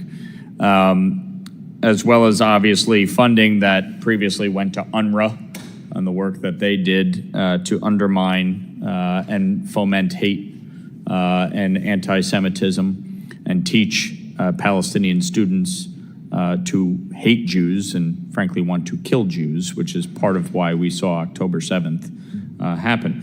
What is it that the State Department is doing now to make sure that that type of funding does not occur ever again? And two, obviously with the change in how we're getting humanitarian assistance into Gaza, how do you see that functioning? So number one, I think the elimination of USAID as a foreign aid institution, I think was step one to that. Number two was the creation of the America First Opportunity Fund, which is what the administration has proposed in its FY26 budget to ensure democratic accountability in how foreign assistance funds are being distributed. You look at this long list of USAID funds that I think kind of shocked the public conscience about how public taxpayer dollars were being spent.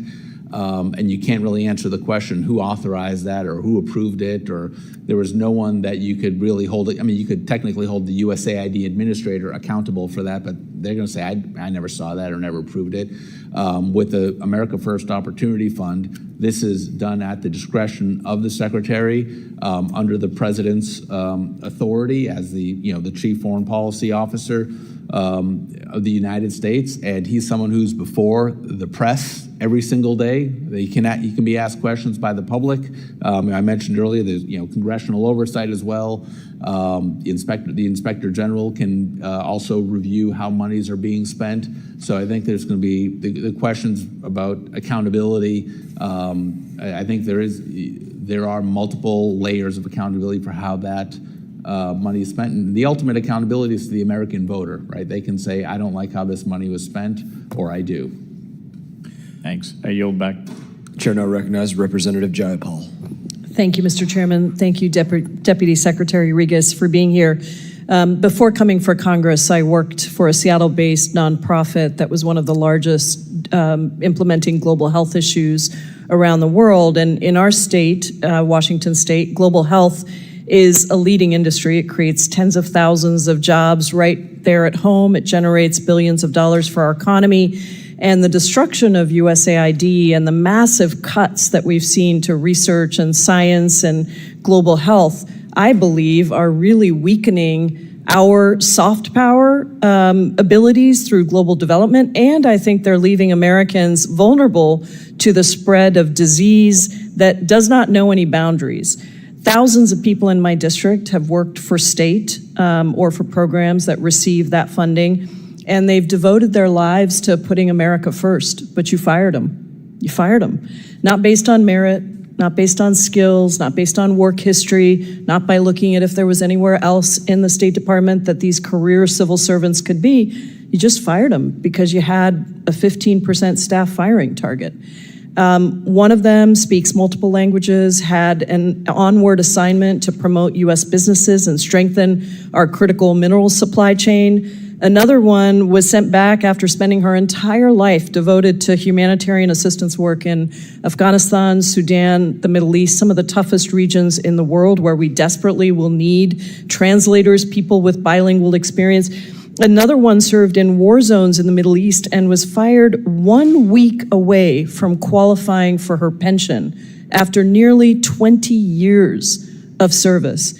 It is stunning to me to see how these career civil servants have been treated by your administration. And on top of that, the administration's budget request slashes global health spending by almost 2/3, and a recent study estimates that in 10 years, these cuts could cause 14 million preventable deaths. 14 million. I've worked all over the world, lived all over the world, and seen the power that the United States builds by the work that we do in other countries. I want to remind any public that may be watching that we spend less than a fraction of a percent of our budget on foreign assistance. In fact, sometimes I go out and people say, you spend too much money. And I say, great, you tell me what you think we spend. Usually they say around 20%. I say, you tell me what you think we should spend, and I will do that. I will do that number. And you're laughing because you know that what people say back to me is spend 10%. If you just spend 10%, I would do that. I'm like, great, I'll take it.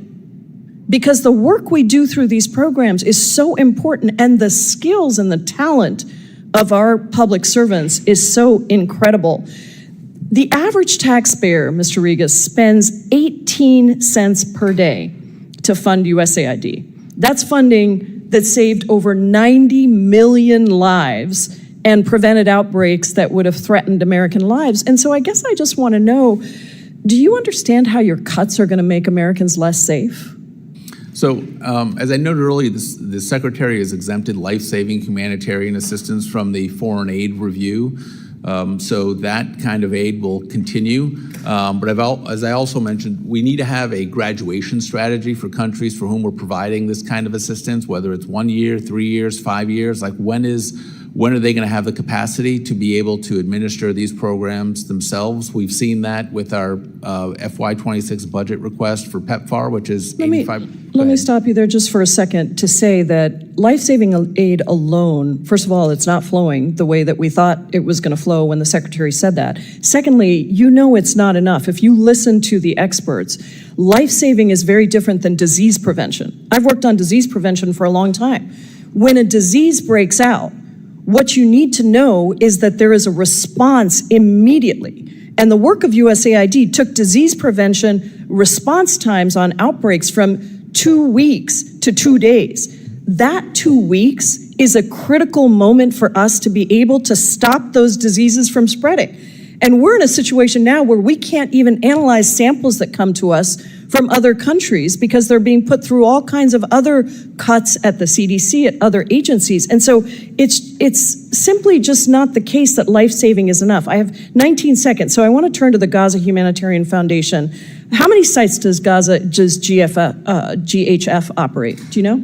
I do not know. That's under your jurisdiction, your resources. It's 4. How many square miles is Gaza? Do you know?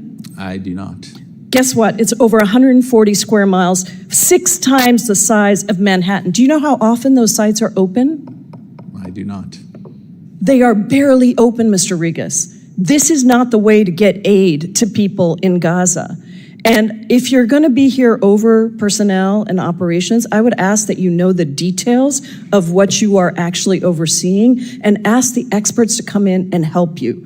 Because whatever people say about UNRWA, we were delivering aid Lady's time's expired. to the people that needed Representative it. Vice is now recognized. Deputy Secretary, you've been beat up over the 6 months or so that the new administration's been in trying to change what is effectively a lifetime of problems in how we implement the taxpayer dollars around the world. So I'm going to switch a little bit. It's not going to be gentler or kinder, but it will be different. I want to talk about the things that have been wrong for a long time that I see currently, what's gone on so far, not implementing these changes. And I'll give you the heads up. It's basically OBO operations, visa processing, and your IT, both CIO and CTO. So I'll take them in reverse order. With the consolidation of so many disparate organizations, many of which had multiple CIOs/CTOs, multiple different server systems, and quite frankly, didn't even talk within their organization. Do you have, or can you work with this committee to present us with a plan to get to a single, consolidated, and of course, modern and secure, presumably cloud system, so that we can have confidence that it's both secure and affordable? Yes, I would be happy to do so, Congressman. Good. It'll be a tough job. Yeah. Secondly, I'd like to talk about OBO. Long before Benghazi, the organization was a mess. Long before Benghazi, it was decades behind in meeting the modernization just for basic safety and security of embassies, much less desperate remote locations, offices, and so on. During the George W. Bush administration, there was tremendous progress made by changing from one-of designs to standard design, standard build. Obviously, each site looks somewhat different, but standard parts and for the most part cookie cutter programs that allowed us to speed up dramatically. President Obama enjoyed during his 8 years the 4 years of work, or the 8 years of work done by General Williams. Are you prepared to return to a system that is cost-effective, speeds up the process, and improves the security for all the men and women who work abroad? Absolutely, and I think the cost of building overseas and the requirements that we put on our contractors, I believe we only have really 2 contractors that currently provide services to us overseas, which I think is just not adequate, is not enough competition, and there's not enough companies that are able to meet the requirements. I'm shocked you say a duopoly is not a good way to do business. Shocked, yeah.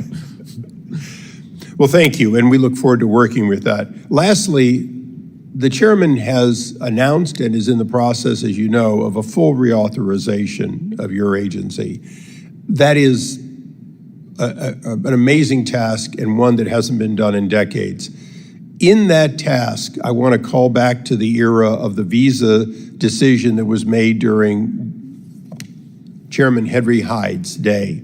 At that time, as the Department of Homeland Security was being stood up, the goal of the George W. Bush administration under Colin Powell, they planned on removing all visa services, the consular services that actually do the interviews and evaluation and give the visas to foreigners. They were going to move it to Homeland Security, and Homeland Security would then field people as necessary.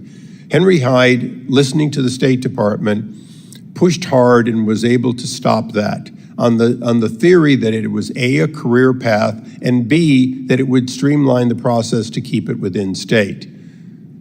Mr. Deputy Secretary, that hasn't proven to be true, has it? No, I don't think. I don't know, but I take your word for it. And in that sense, if you talk to anyone in your consular section, they're going to tell you that they are the beginning of the process, but at the end of the day, Homeland Security and other agencies not facing the public make all the decisions, and they can only say, we don't have approval, we don't have delay, and those delays go on for months without answer. I'm sure you've heard that. Yes.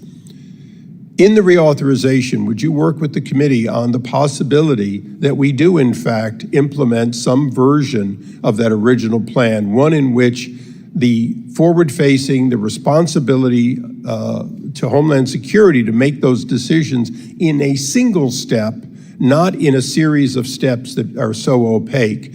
Would you agree to work with us at least on the concept and the possibility that that would be good for both the foreigners who wait in line and, quite frankly, for a massive amount of people who begin in that position? And that position is, at least my observation, is truly not part of the career path of foreign officers. Yeah, I'd be happy to work with you, sir. Thank you. At that, I yield back, Mr. Chairman. Chair now recognizes Representative Stanton. Thank you very much, Mr. Chair. This is an important hearing. Mr. Deputy Secretary, as you well know, we are in the middle of an intense competition with China, and we will need the strongest military on the planet, but we will need more than the strongest military on the planet, because the true battle is for economic superiority and, of course, this battle of communism versus our form of government, democracy. China has spent vast amount on international development projects over the last decade, almost $700 billion compared to USA's $80 billion. So I appreciate and support the request for a budget increase for the Development Finance Corporation to counter China's Belt and Road Initiative. Let's be clear, China will outspend us. This means we need to be smarter about our spending. The Government Accountability Office suggested that our dollars go further if we have larger in-country presence. But President Trump just arbitrarily cut 1,300 department employees. That includes employees who are directly working on the U.S. response to China, who are experts in global tech competition and who spoke fluent Mandarin. We know that multilateral efforts like export controls are more effective at protecting American supply chains when we work together with our allies than doing so alone. But President Trump has burned many relationships by imposing tariffs on our strongest allies and given China the ability to position itself as the defender of free trade.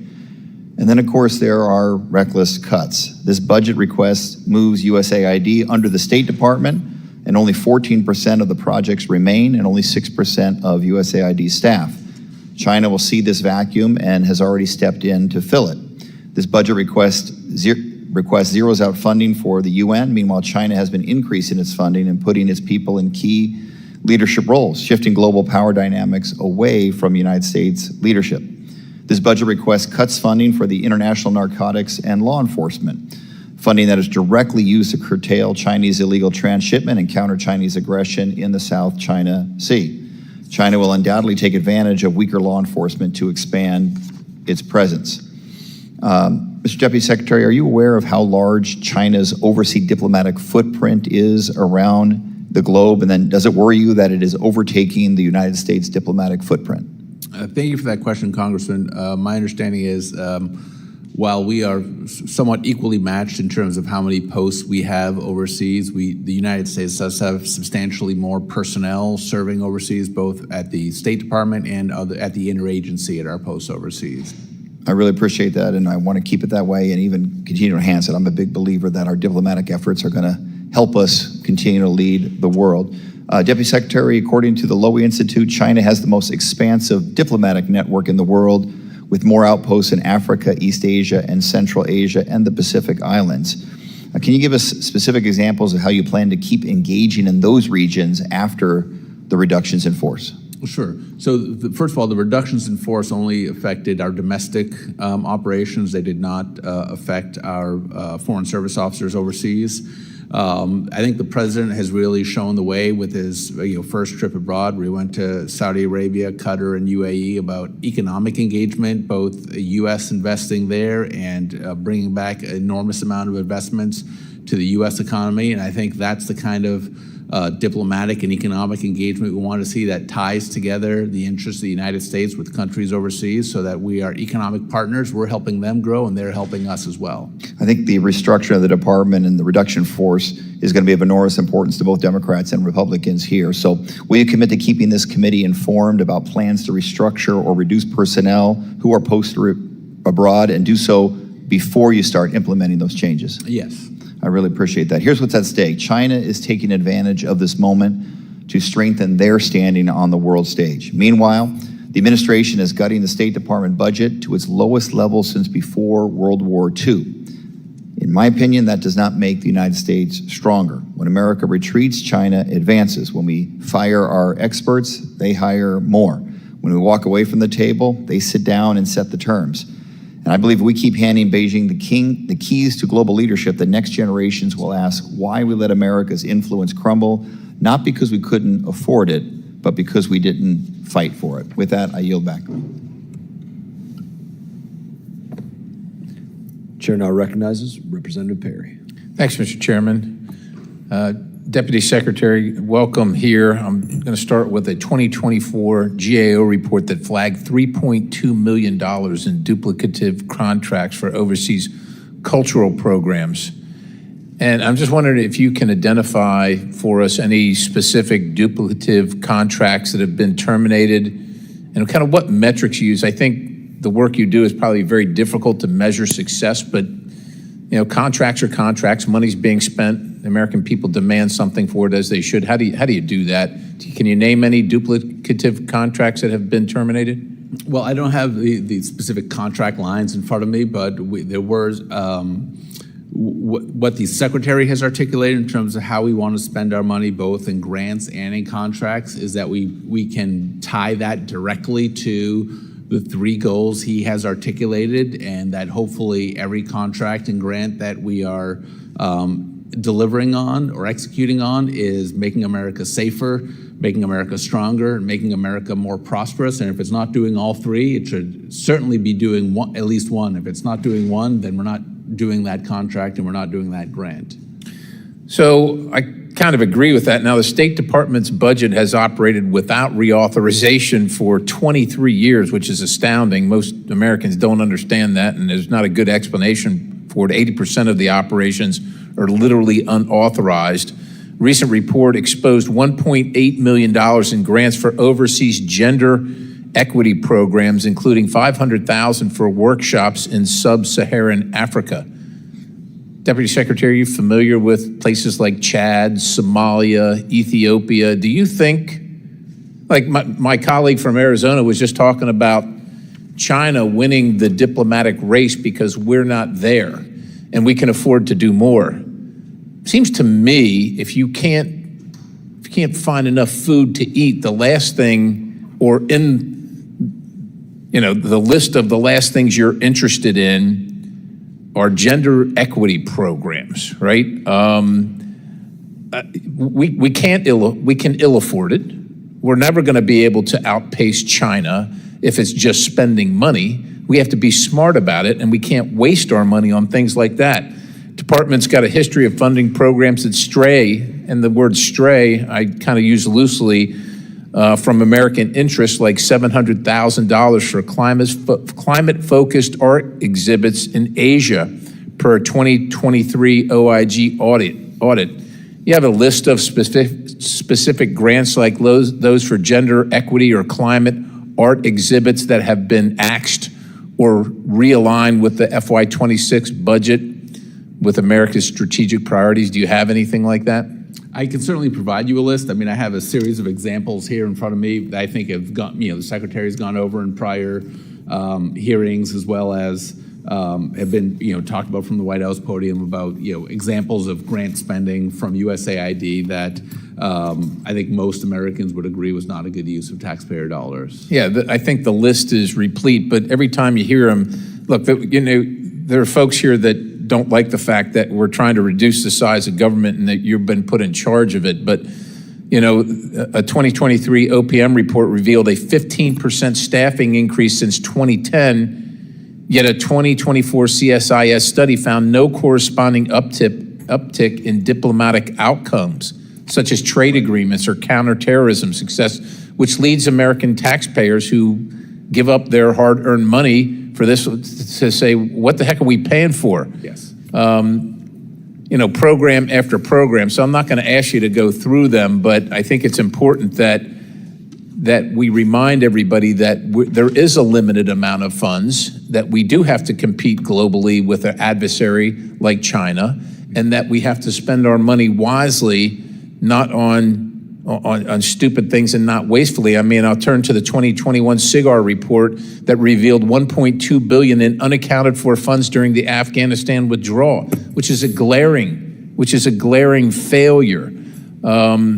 If we talk about grants for cultural festivals in South Asia, let me ask you that. So grants for a cultural festival in South Asia,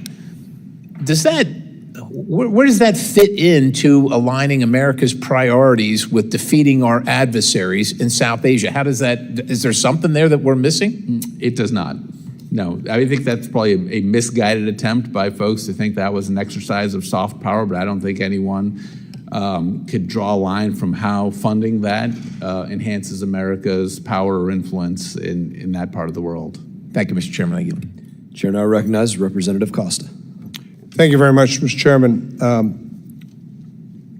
I apologize if some of the questions have been asked to you previously because we've had overlapping committee hearings. Part of the meat and potatoes, I think, of a legislative office is helping our constituent services with issues of passports, visa accounts, and in middle of California, in Fresno, and those counties, we have a large Latino community that has family members in not only Mexico, but Central American countries, a large Punjabi population, large in India, and we deal with this daily. How many individuals within the Consular Affairs Bureau were terminated? My understanding is we did not make any cuts in the Consular Affairs Bureau. They were not targeted for positions? Yeah, because no I raised that issue with the processing, Secretary as it related to some consular offices that had played a role within the department. I'll send you a letter forwarding that. So then, what's your process? You have enough staffing to maintain current processing for passports on timelines? Yeah, there were no reductions to individuals who process passports or visas in consular affairs. So to the extent that we're able to implement, technology solutions or other labor The technology solutions, as you've made a transfer to computerization, has had some some challenges. Has that not been the case? Well, I mean, there's a modernization program underway for passports. And that makes sense. Yeah. But it like any new program, it hasn't been implemented without challenges. Would you say? Yeah, I think that's fair to say. The issue on terminations, how many of the State Department employees, including Foreign Service officers, served in rotational assignments? Do you know? So my understanding is with respect to the Foreign Service is about 14,000 Foreign Service. And yes or no, were those part of those that were served termination notices? There were, I think, 239 Foreign Service Was an officers. assessment conducted on their performances? Because I've had anecdotal stories where they'd gotten glowing reports on their past performance and then they were summarily dismissed. So the reduction in force rules that exist in the government are very prescriptive, and so if you're eliminating... What were the metrics? So if an office itself was eliminated and someone was in that office, if an entire... we had offices that were eliminated and other offices that were combined or merged with other offices, but if you were in an office that was completely eliminated, everyone in that office, foreign and civil service... Well, we've got reports, and we'll help hopefully get clarity on that. Those in consular services that their jobs were eliminated. And I'd like to have you respond to that when I'll get you the information. How's that sound? Were they simply fired by serving in the wrong post, or what other considerations were using to reassigning employees who have some of the toughest posts in some of the areas that are not the plum political assignments that administrations also have the opportunity to provide? Sure, thank you. So the reorganization affected domestic offices only. So if someone was serving in a domestic office and that office was completely closed, then the employees who were in that office, in that competitive area, would have received a reduction in force notice. Okay, we'll follow up with these other questions. Let me close on food for peace. State of Kansas sold half its annual wheat crop abroad, representing significant income to Kansas farmers. I'm from California, but 44% of our agriculture in California is exported. The administration, I think, proposes to eliminate food for peace in fiscal year 26 budget. It's terminated many of the contracts, meaning those same farmers have to find alternative markets for crops, and many of them have lost incomes in the process, and that doesn't even count the impacts in the hundreds of millions of dollars of USAID. How does cutting American farmers' market access and international sales make America more prosperous? Well, I'd have to look into that particular program you referenced, sir. I would like you to, please. Yeah, of course. And if you do, you might want to meet with some farmers or with recipients of the program to discuss the impacts of eliminating the program, not only Food for Peace, but what's been devastating in USAID, I believe. Yeah. I'd be happy to look into that, sir. I know the president is a big fan of our farmers and wants to see them succeed. He tells it all the time, but this mass deportation is a real problem, let me tell you. And the Secretary of Agriculture talked about people on their work requirements are going to take those jobs. Give me a break. And automation, it's not there. To be discussed, continued. Thank you, Mr. Chairman. Representative Schneider. Thank you, Mr. Chairman, and Deputy Secretary, thank you for being here today. I know it's been a long day. And just to refresh, what's the mission statement for the Department of State? Well, I can provide you with a copy of that, sir. But I'll read it to you. Okay, it's to protect and promote U.S. security, prosperity, and democratic values, and shape an international environment in which all Americans can thrive. Do you support that?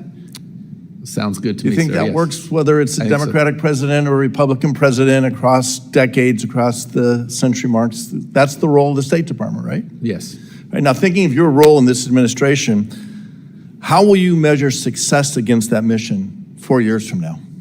So I think the Secretary's articulated that every action we take and every dollar we spend and every program we execute on should make America safer, should make America how will you measure stronger. That? Give me, I mean, you're organizing, you're going through all these cuts and slashes and changes. How are you going to measure your success 4 years from now when your term is over?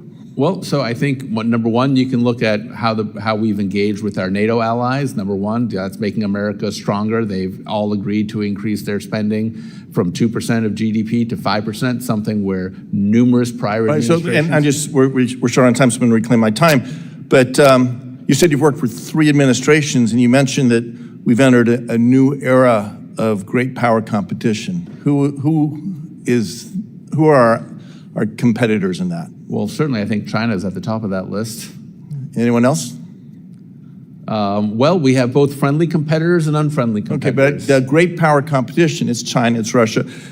How important are having and working with allies in determining who's going to win that great power competition? Well, I think it's important that we have allies rather than clients, right? So we have I think, and we've seen that with our NATO allies. They've gone from being kind of dependents. You know, people used to joke that NATO was a military alliance of countries without militaries, and now we've got them to agree to spend 5% of their GDP. What distinguishes, I would argue, the United States from China and certainly Russia is our allies, that relationship with NATO, the other alliances we've built. And those alliances, certainly there's a military aspect to it, but the diplomatic aspect.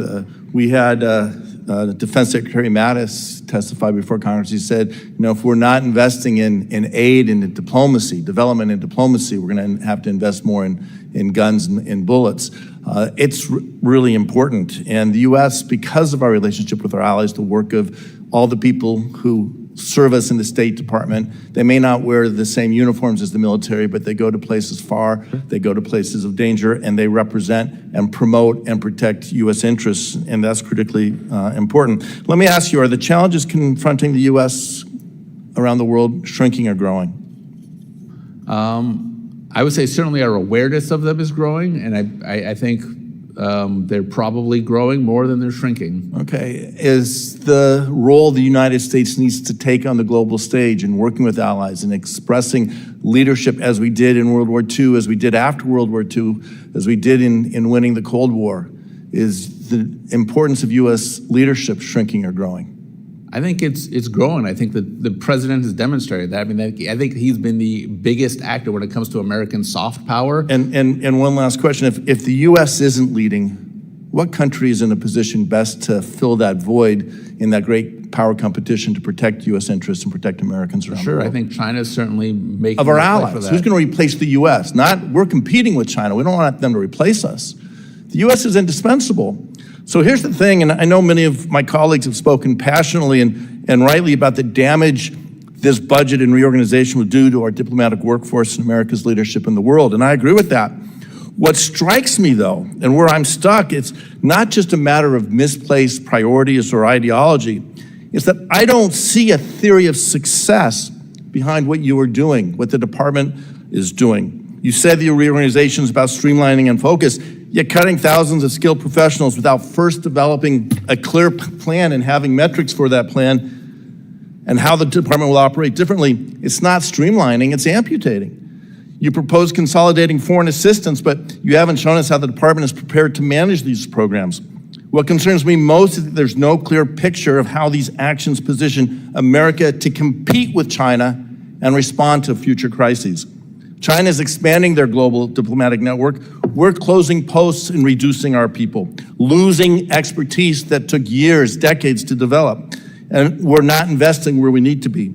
You'll say you manage foreign assistance like an investment program, but we're left wondering who's the portfolio manager. So my last question for you, Mr. Deputy Secretary, you said the goal is a more nimble State Department. Can you point to one example where another country has shrunk what they're doing, pulled back from their role in the world, where they successfully achieved the goals they set out to protect their interests and advance their policies? Sir, thank you for that question. So the reorganization affected only the domestic footprint of the State Department. It did not affect our overseas posts. And in fact, it is designed to empower our ambassadors. It's almost like we've forgotten that we have ambassadors in regional bureaus who are engaging at post, who are the tip of the spear when it comes to how we engage with the rest of the world. This was focused on the bloated bureaucracy that was stateside here. We've got 1,400 offices in the United States alone, 1,400 locations, 700 bureaus and offices in the U.S. This is for... Well, all I know, and I'm over time, thank you, Mr. Chairman, but I've gotten countless calls from constituents and families of constituents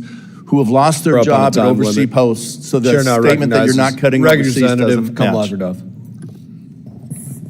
Thank you, Mr. Chair. And thank you, Deputy Secretary, for staying. I appreciate that.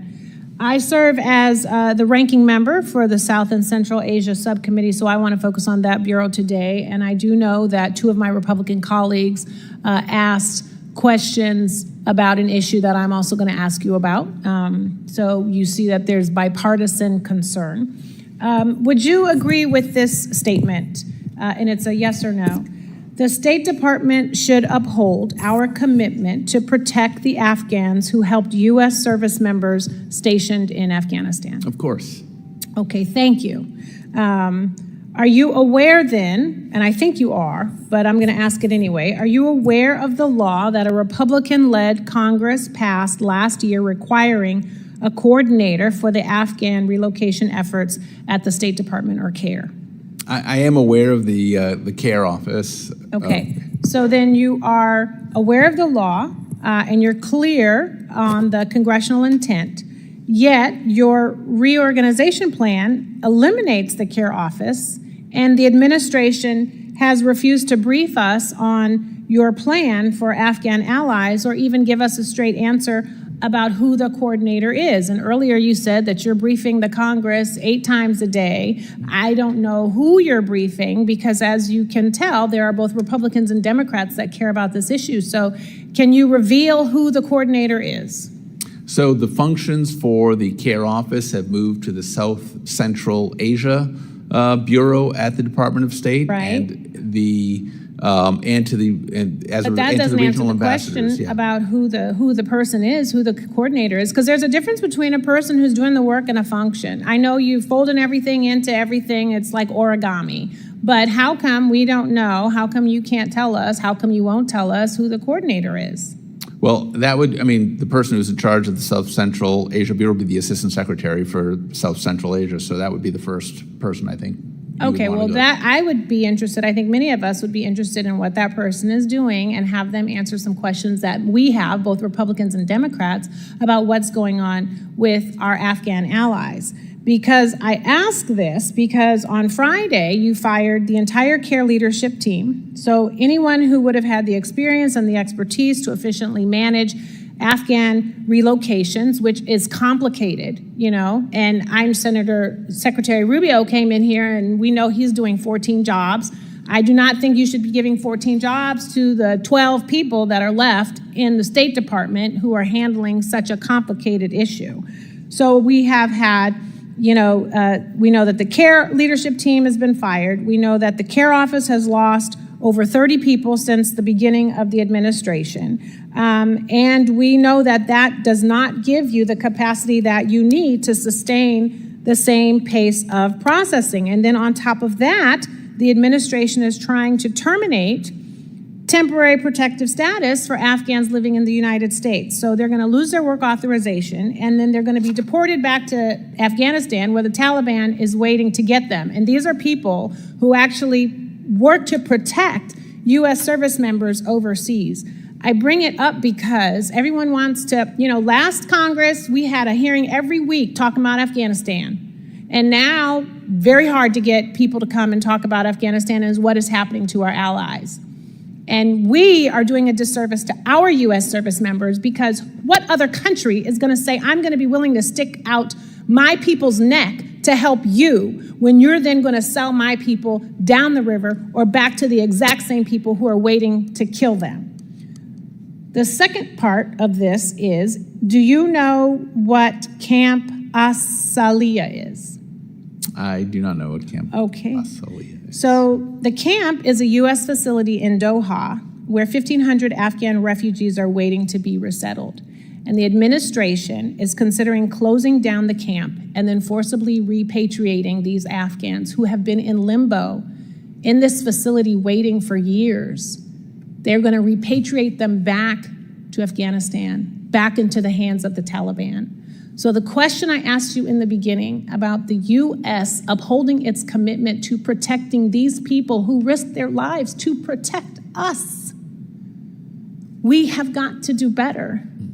And that's on you. That's the responsibility of you. That's the responsibility of the State Department. And I sent a letter to the chair of this committee asking us to continue to ask questions about this. And I'm going to continue to ask questions about this because it's about our credibility.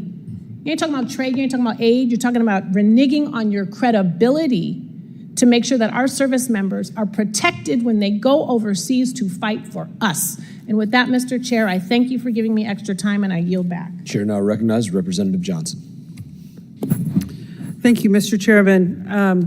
I want to take just a moment to tack on to what Representative Kamala-Gordeve was talking about, because I was just in the Homeland Security hearing before this, talking about Afghanistan and this very issue about all these Afghan folks who risk their lives in service of our military while in Afghanistan and all their losing of their temporary protected status benefits. And I would just like to echo her concerns, Mr. Chairman, about how unconscionable it is that we're turning our back on this group of people who risk their lives for our military. And Mr. Secretary, I would love for you to take these concerns that we're having about the fact that you're closing the care office, you're closing the support for this as just a dereliction of the United States duty. It's a breach of promises. It's a breach of agreements. And I share her concerns about what does this do for the U.S. in future conflicts. Have a lot of concerns about that. I wanted to turn just to some general issues about the terminations of so many people. I'm concerned about the fact that were the terminations of all these folks in USAID based on merit? Were they based on length of service? Were they based on reviews? How were you determining who stays and who goes?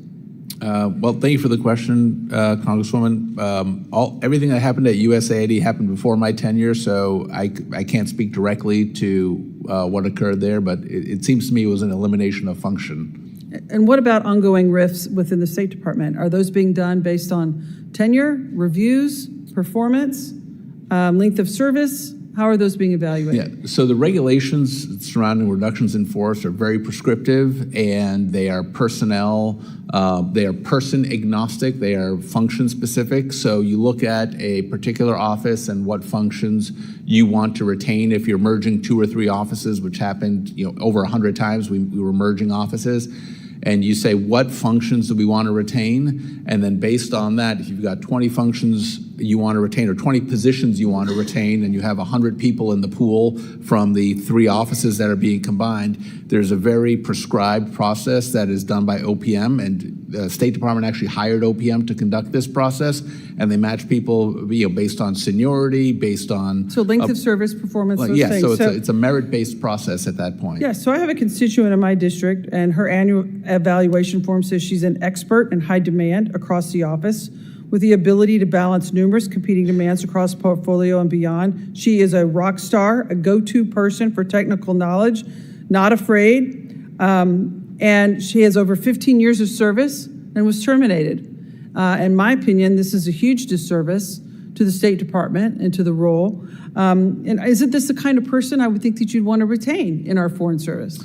Well, sure. I mean, so the process I described does not allow for us to reach in and grab a particular person that we would like to, save from a RIF. It has to be done according to these prescribed regulations in the government that are merit-based and account for all of these other sort of requirements related to the position. And this is sort of what the law calls for, and this is what has been... Yeah, but there's provisions in the law, though, for you to make sure that the purge is done not based on optics, not based on ideology, but based on performance and the capacity to do the job. And the reality of it is very experienced people are being depleted out of our foreign service at great peril to the United States of America and to our role in security in the world. I'm very concerned. We spent a lot of time talking about USAID, but I'm also very concerned about talking about the population refugee migration program. I had the opportunity to be in some foreign countries where they were talking about how detrimental all the cuts are that the U.S. had in these programs. And those programs are designed to retain migrants within these home countries, and yet we're cutting all of the employees, the personnel, and the resources to these countries to keep people from illegally entering the United States. That makes absolutely no sense.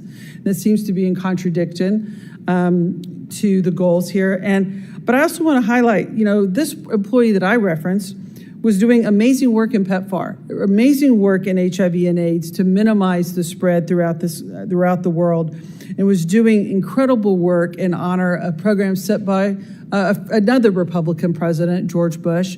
And it's really tragic that this administration has targeting in such a demonic way HIV and AIDS and PEPFAR and its role in saving lives. And with that, I am out of time and I yield back. Chair recognizes Representative Alma.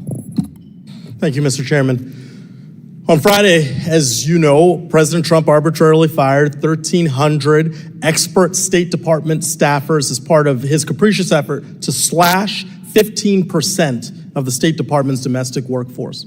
Look, our allies around the world are feeling the true impact of these dangerous choices, and our adversaries are grinning from ear to ear. China is already stepping in to fill the void when we cut our foreign assistance, ceding the airwaves to their propaganda, and retreating from the global stage. That is what's happening. And when you claim you want to prevent waste, fraud, and abuse, the foreign aid freeze has led to the resources you oversee literally rotting at ports, medicine expiring, people dying. As you've heard from some of my colleagues earlier today, we learned that nearly 500 metric tons of emergency food assistance, enough to feed over 1 million children for a week, will expire in 24 hours. In a few weeks, this rotten aid will be incinerated, costing taxpayers an additional $130,000. This is a waste of taxpayer dollars. It's a loss of American jobs, and it's hurting American farmers who cannot sell their farm products to aid organizations. This is under your oversight. In my home state of Rhode Island, 120,000 boxes of the emergency food aid known as ready-to-use therapeutic food or Plumpy Nut made by Adesia Nutrition were stuck in a warehouse for months before the State Department finally paid to transport them to treat the starving children in Sudan. Secretary Rubio announced USAID closing on July 1st, and the remaining programs have been moved into the State Department. But it's been 2 weeks since then and 55 days since the secretary sat where you are now. And I've seen no real action to get this aid moving. As I told Secretary Rubio, every day around 8,000 children die from global hunger. So why is there no clear plan to continue this foreign assistance? How many children must die? How many jobs, American jobs, are we going to see lost? We needed to get these contracts approved months ago. And while there are delays in creating new contracts, there are also no answers about what's happening to supplies purchased with taxpayer dollars. Earlier this month, I sent this letter to the State Department about reports that unused supplies from canceled foreign assistance programs will go to waste. I asked you all to provide information by today on the process the State Department is using to review the status of supplies for now terminated foreign assistance programs and what your plan was to ensure that these supplies purchased with taxpayer dollars are not diverted, destroyed, or otherwise go to waste. I haven't heard a response, right? We cannot continue to wait for answers while the food that could save these starving children rots in warehouses. That is not American leadership. So Secretary Regas, what is your plan to ensure that these supplies for now terminated foreign assistance programs do not go to waste? And what is your plan to take action now so we don't waste in the future? Because as you've said, you're a shepherd of taxpayer dollars. That's wasting taxpayer dollars. So tell me what the plan is. Thank you for the question, Congressman. I'd be happy to look into this particular issue about food that has passed its expiration date that's about to be incinerated. I think it's a policy to not distribute food or medicine that's past its expiration date, so getting an understanding of Yeah, but it how didn't that have to food- get to the expiration date. Right, yeah, so getting an understanding of how that came to be, what the shelf life is of this food. Is it 6 months? Is it a year? Is it 5 years? Who's tracking it and how it got to this situation, I think is important and is reasonable. Respectfully, Secretary, and I don't mean to cut you off, but I've heard this from the Secretary. I've asked, inquired, pleading, because this should be an area of partnership. This is somewhere where we can shine and continue to shine in our leadership, but I can't take, we're looking into it. That's unsatisfactory. So what's the plan? We're going to make sure it doesn't happen again is what the plan is. Well, arbitrarily firing 15% of the staff is not a plan, because those people, those experts that you get rid of, I am sure would have some role in making sure that your plan was viable and that you could let American leadership shine. So that's a failure. Do you agree? I do not agree. I think the 15% that So it's a success. The 15% that were let go. No, I'm talking about the waste of American aid. Well, you're tying that to a reduction in force that has nothing to do with that. Well, I believe that you do not have the personnel to get the job done, and I would like to see a plan. So I am going to request in writing your plan. Chair My now time is up. recognizes Representative Castro. Thank you. Deputy Secretary Regas, last week the department laid off about 15% of its workforce, and you said earlier and had made a statement about the fact that the decisions were personnel agnostic. Is that accurate? That's correct. And as you know, members of the Foreign Service regularly rotate through different assignments. A number of such officers had started new positions in the last 6 weeks or have offers to start a position that the administration has not chosen to cut. But they received notices that they would be terminated based on their prior roles, those they held on May 29th, that they were no longer in. Some diplomats had even started new jobs in a foreign country, moved their family over there, enroll their kids in school, and then received a notice that they would be terminated based on the job that they had on May 29th, not the job that they currently held.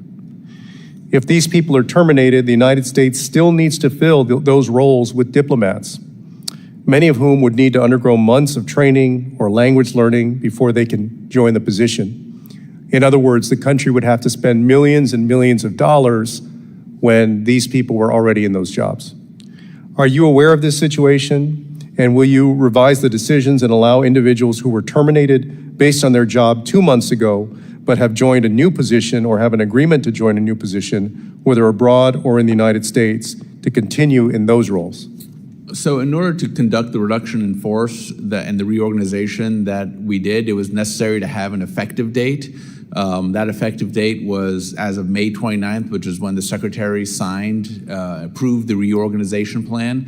Unfortunately, we wanted to move very quickly on that. Unfortunately, a district court judge in California saw fit to intercede and hold up that reorganization, putting people in a tremendous amount of limbo. So people were taking, in this case, it sounds like individuals were moving or taking other actions that were not tied to their current duties.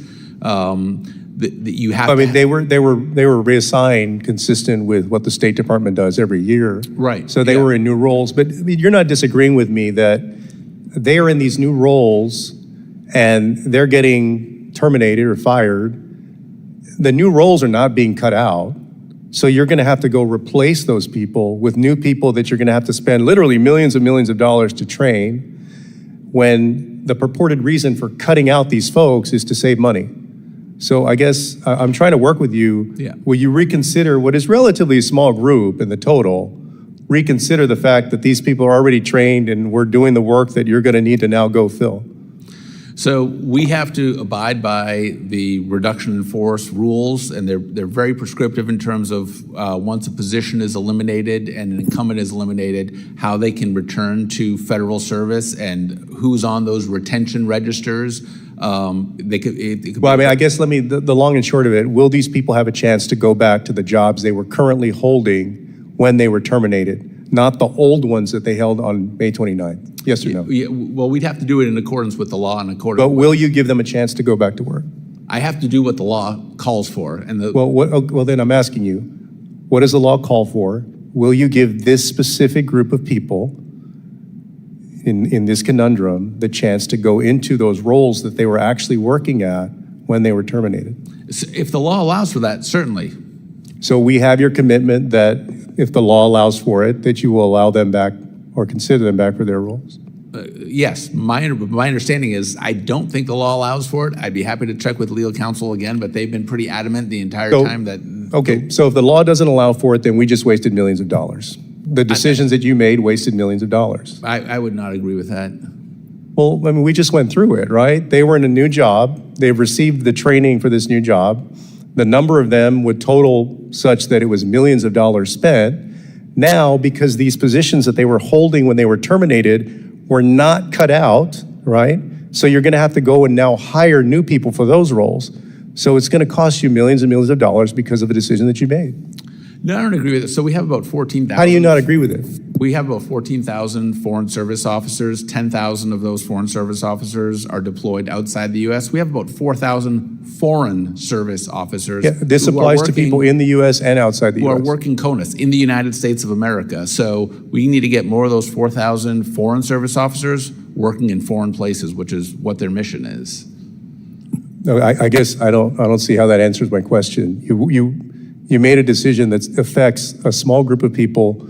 It's clearly a bad decision because it's going to cost us millions of dollars when you were trying to save a lot of money, but you're saying that you're not going to do everything you can to rectify that? Well, what I'm saying is we have foreign service officers already on the payroll who are working in the United States of America. I've gotten letters from 2 mayors who say, please give me back my foreign service officer. I'm wondering, why is a foreign service officer working for a mayor in the United States of America? Like, you don't join the Foreign Service to go work in, Dearborn, Michigan, or in, Orange, California, wherever these folks are working. They need to be working at posts overseas, or they're diplomats in residence. But then why didn't you cut the jobs? You didn't cut the job. No, we canceled those details. They were detailed to working for mayors in the United States of America. We recalled their details to come back to state. So Let me make this one last point. But again, they were working in these roles. These roles were not terminated. Has expired.